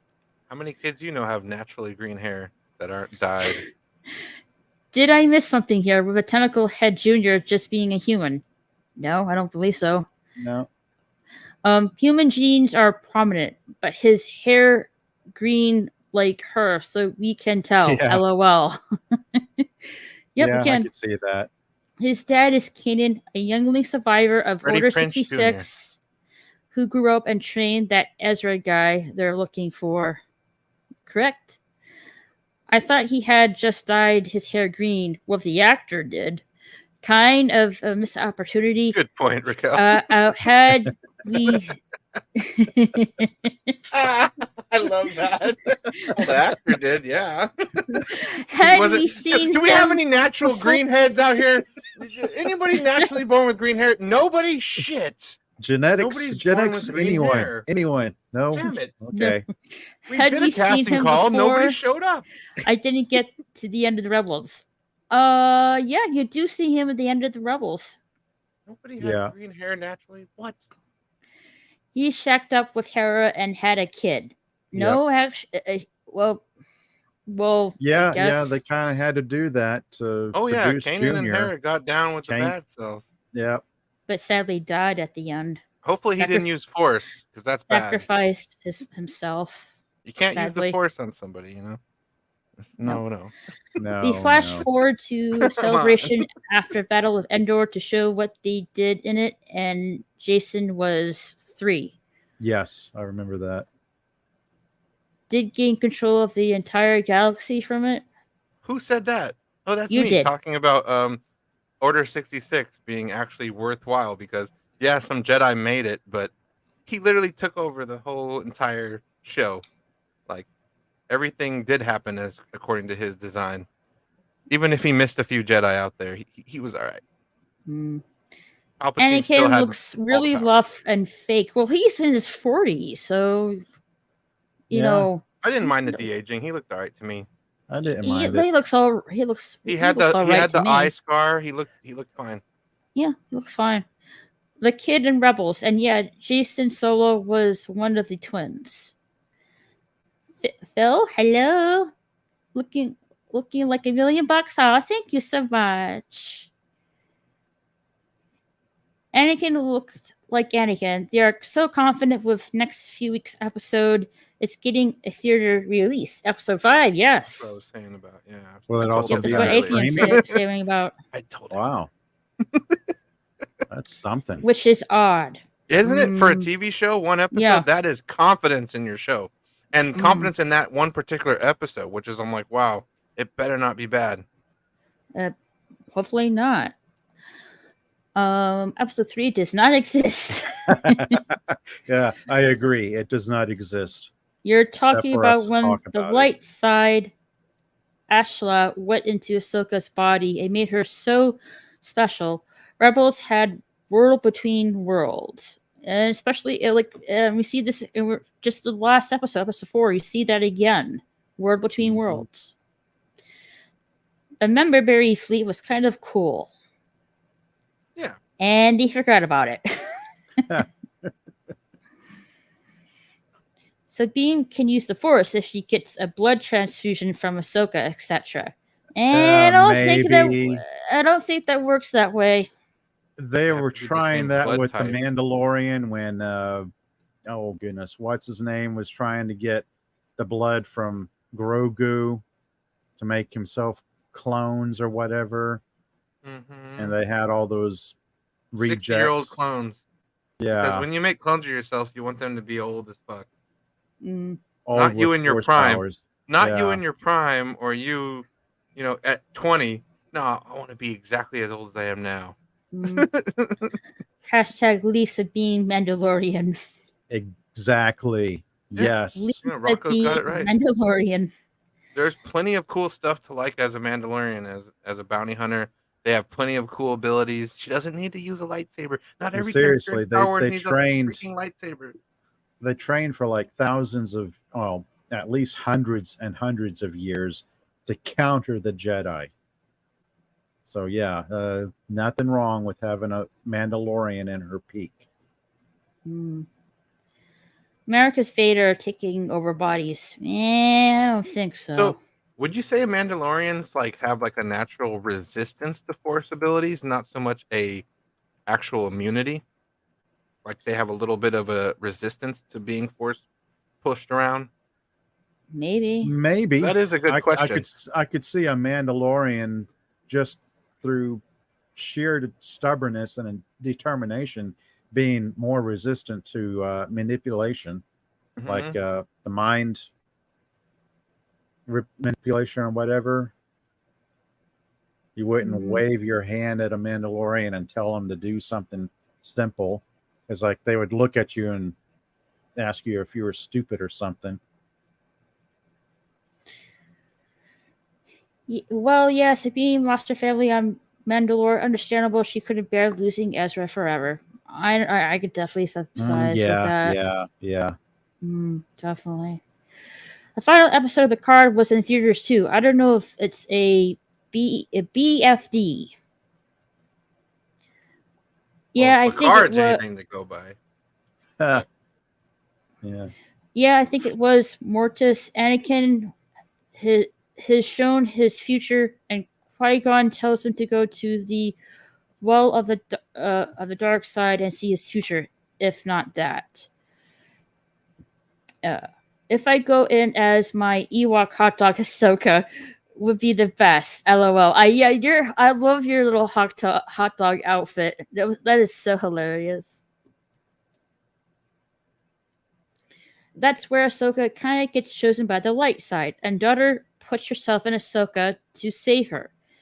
Anakin kills son, brings the balance, technically filling the prophecy. And I guess the dad is the Force itself. I guess.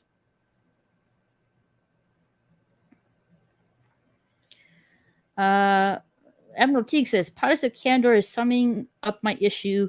The fight's so slow that you have to take time to think about these things. They don't use their best opinion first. Options. Sorry. Yeah. And didn't you give it a 9, Candor? Yeah, I gave. Yes. All right, just checking. 4 or 9. Just because, even though they don't, and that's that's plot armor writing, basically that you're gonna always. I mean, even Anakin never uses, or Darth Vader hardly ever uses a freaking force choke thing on people. Only on Padme. Except his own officers, that we see dropping to the floor. Otherwise, you hardly see him ever use it. So again, he chokes the shit out of Padme. Yeah, that was so heartbreaking to see. Like, no, even Obi-Wan was like, "What did you do?" Yeah, that and admirals that let him down is basically. And doesn't he use it a couple times in Clone Wars as well? I feel like in Clone Wars he lets slip the force choke and chokes a few people, and someone's like, "What the hell are you doing?" I can't remember, but I recall. I think there's been a few times where Anakin slipped up with the old force chokey move there. In his go-to bag of things to torture people with. But yeah, I mean, it's kind of like the Emperor with his force lightning. He doesn't use that every time either. Right. So they always save the best powers just for fleeting minutes to up. Unlimited. So yeah. To, when it's the most dramatic, you got to admit, Palpatine was a bit of a drama queen. He wanted it to be the most dramatic moment. Yeah, he had to go over the top. Yeah. So yeah. I mean, that's writing for you. You save your best power for, specific moments. Yeah, it's like an anime. You got to have your special move ready for the end. Yeah. Super secret special move. Yeah. And Anakin's was definitely that force choke. Rebels lightsabers were horrible, but Thrawn showed up and had to watch. We haven't seen him yet, but you do see him a little bit in the trailer. Oh, he's coming. Oh yeah, maybe in this next episode, if it's coming to theaters, that's what I'm thinking. Maybe you'll see him in the next episode. I don't know. I want an hour and a half long episode. If you're gonna put it in theaters, make it 90 minutes. Make it a full-length movie. What they're doing. That's a long episode, though.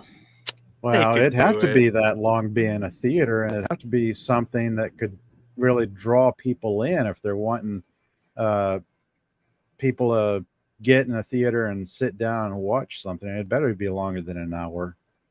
I'm not saying 2 hours. The Orville's final season, almost every episode was over an hour, and I think like 4 or 5 of them were 90 minutes. And that was like 10 of them. So that's more than this show. they could give us 1 or 2 episodes that are coolly like way over an hour, and I'd be more than happy. Like, where's the meat? Give me a long episode with a 40-minute flashback where we get to learn about Ray Stevenson and his daughter or his Padawan. I would love that. Just go into their whole backstory. I would be all on board. And that's what I love about Foundation right now on Apple TV. I've seen trailers for that. It looks interesting. Yeah, I mean it's really getting in there now this season. But anyway. I got to get around to checking that out because I've seen trailers for that. It looks pretty interesting. Rocco the Brave. 9. Episode 3 was 9. That's out of 10. Germans. Us Germans. Hey, Killer Rabbit from Space. The first 7 minutes of episode 4 are painful. I picked it up where 3 left off. Okay. Yeah. Enough Jedi survive Order 66. Enough. Yeah. They're starting to have Jedi coming out of the woodwork now. Well, maybe that's what Order 66 meant. 66 Jedi were left over. God, I hope not. They're popping up all over. Yeah. Just 66 of them. Come on. It should be Return of the Jedis. Make the name Return of the Jedi null and void. Jedi can't return when plenty's still around. Oh, don't worry. If Luke dies, there's Cal Kestis, Ahsoka Tano, Ahmad Best character that saved Grogu. Who else? Mace Windu could still be kicking around. Yeah, Mace Maybe Windu there's a we haven't. We have not ever Fury. since the Revenge of the Sith. There have been no hints or any reveals of Mace Windu has survived or not. Yeah. We never seen his body. That's why me and my friends have always held out hope that he's still out there somewhere. We never saw his body. They never talked about a funeral or anything for him. Very true. Mm-hmm. I mean, he'd have robotic hands because didn't he have both of them cut off? By Palpatine. He would be a Force ghost guiding Anakin. somebody if he was dead. Yep. Right. So I think he's like still out there somewhere. Yeah, with a big old Nick Fury beard, some burn marks from the lightning. Mm-hmm. You know, a robotic hand from where Anakin chopped his arm off. I'm all for it. The New Republic scraps their captured Star Destroyers. I think that ring is the engine from story Outward Bound about Cypher Diaz and Darth Tyrannus. See, Cypher Diaz was the guy that they used in the prequel series to make the clone army. Yeah, that was their also, it was the story that Palpatine told Anakin to get Anakin on his side, like, Padme's sick, but you can save her. One of Come my favorite to the dark parts. side. Only through me can you achieve a power. Because Anakin was having a premonition dream that, Padme was in danger, and he wanted to prevent that. Guess who put those thoughts in his head? Sadly, he made that premonition real because of his fear of that. Yeah, sadly. He gave in to fear and then temptation, and then crossed over to the dark side and pretty much fulfilled his dream. Premonition. Self-fulfilling prophecy sort of thing. Yeah. Yeah, I always believed that Sidious put all those foresight in Anakin's head just to mess with him. Like, possibly. Oh yeah, and like he was never gonna bring him back, like he said with Padme. He was gonna revive, or he was never gonna bring her back. He was gonna revive Anakin if something bad happened, using Padme as a life source, like drained her life. Yeah. Put it in I've heard Anakin. that theory before. I mean, think about those scenes were played side by side. Padme is dying on an operating table while he's on an operating table being resurrected, basically. And she's losing her life force to keep Anakin alive through the procedure. And her last words are, "I know there's still good in him." Basically, like there's something to that. Well, I think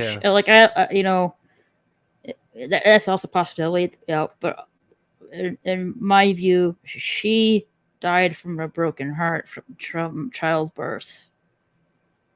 Hmm. I mean, I want to believe it's poetic like that, but I also truly believe that Palpatine took her life to save Anakin's because he doesn't want her around. She would right. drag There's him both away from the possibilities dark to it. side. Yeah, Like yeah. She's a problem to his empire. Depending how you view it. From a certain point of view. Yeah. Is that the one where Luke and Mara Mara Jade, yeah. go to find where the outbound flight survivors, the Zahn book? Yeah, so like in the extended EU, Luke has like the love of his life, and they have their own fun adventures, but we're never gonna really get to see that. No, it's Why? all been decanonized. Sadly. Fortunately, Wait, I read a story like that with Obi-Wan and Anakin was a kid. They must have redone it. If that's the blonde chick, I agree, she's hot. There's, 2 more episodes left? Well, we finished episode 4. There's 5, 6, 7, 8. So 4 there's more. We're 4 halfway. more episodes left. So we're halfway there. Mm-hmm.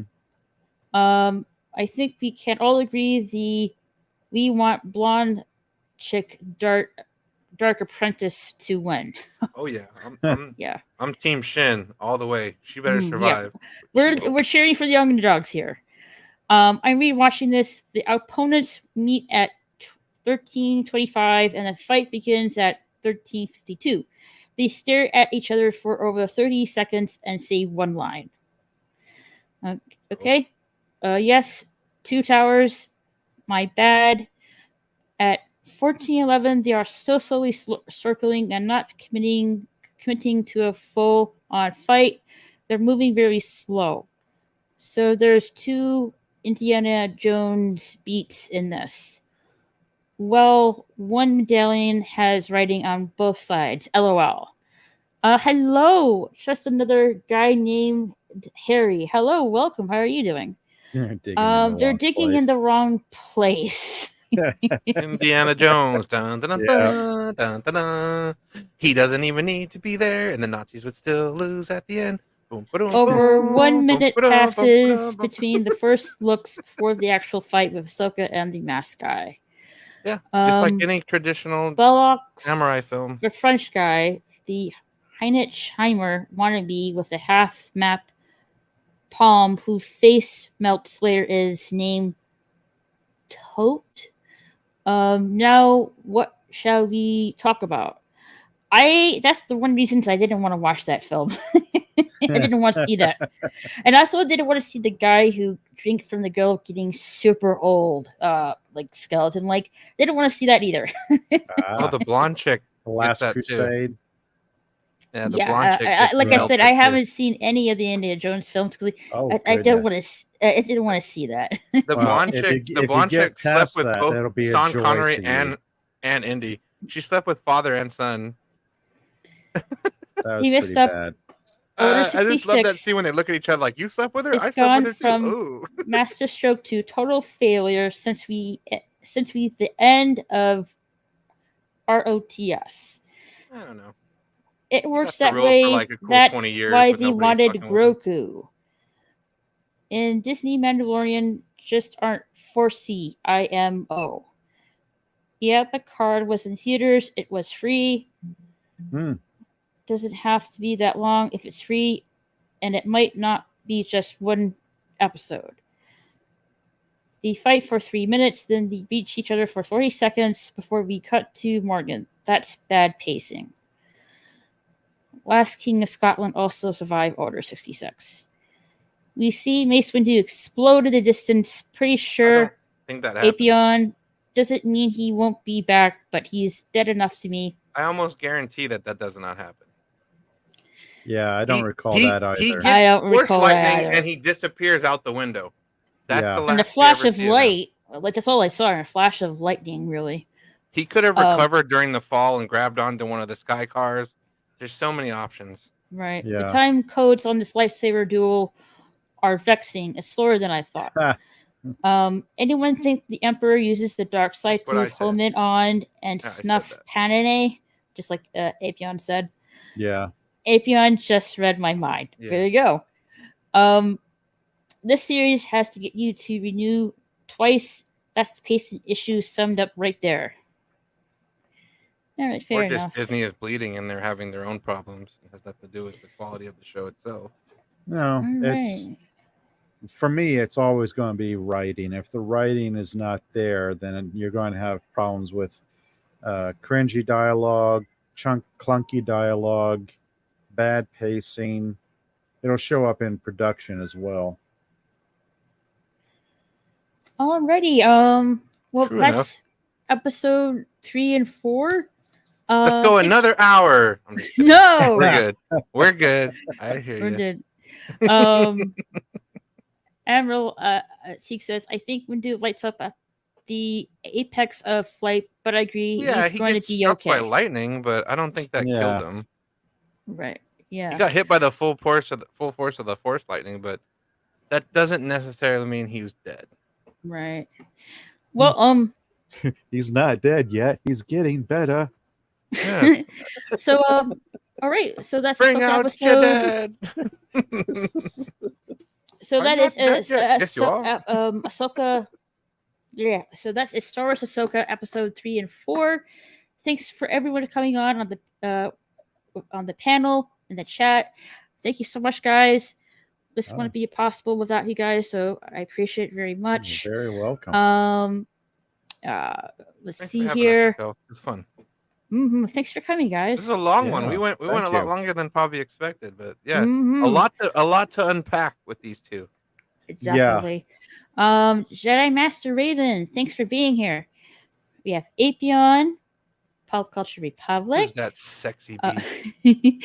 Positive Candor, the lovely Sherry, Hey. Kronos, Hey, Killer Kronos. Rabbit from space, Dun, dun, and dun. Cosmic. Don't even bother pronouncing that. Cthulhu. Transcendent Yeah, Cthulhu.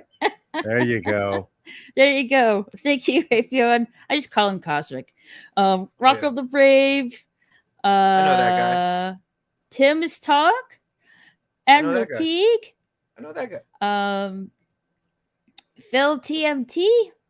Hey. And Well, I don't think. I think Jason is force sensitive. Her kid, isn't he? Yes. It's I would alluding to that. expect it. Yeah. And just another guy named Harry.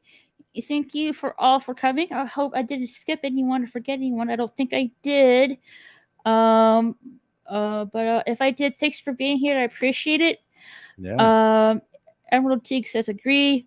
No one ever really gone. Just like Dragon Ball Z. But yeah, thank you for everyone coming in on the panel and also the chat. I appreciate it really much. Next weekend will be no review. We'll be resuming the following Wednesday for episode 5 and 6. So stay tuned for that. We're just about to end, Tim. T says, great stream, guys. Pop says, thanks for joining us tonight. Yes, thank you so much, guys. A wise move. Well, we're almost like at the 4-hour mark, and I don't want to go that long. Yeah. Later, everyone. Yes. Also, guys, I do have a gaming channel. I'll be playing No, I'm just kidding. Gotham Knights and Hogwarts Legacy this weekend on my main channel, and also I do have a gaming profile on Twitter/X. So look me up on there. For notifications when I'm going live on my channel. And with that, thank you so much, guys, for coming over. We'll be resuming not next week, but the following week for episode 5 and 6. Guys, do you want to show anything out before we go offline here, or no? Sure. If you All want. I mean, I could go real quick, just to make it quick. Yeah. Right. I'm Appion. I do shows like this with my friends. Then I do my own reviews on my own channel. I also play games. I'm playing Starfield right now and some other things, but Starfield mostly because that game's pretty addictive. And then I'm gonna have 2 guys talking on Saturday. We're gonna talk about the Orville, and then I might do a One Piece review on Friday as well. And that's all I want Oh, to show for now. cool. Yeah, That One Piece will be you to be there, fun. Pop. Yeah, I want you to be there for that one, Pop. But What that's time?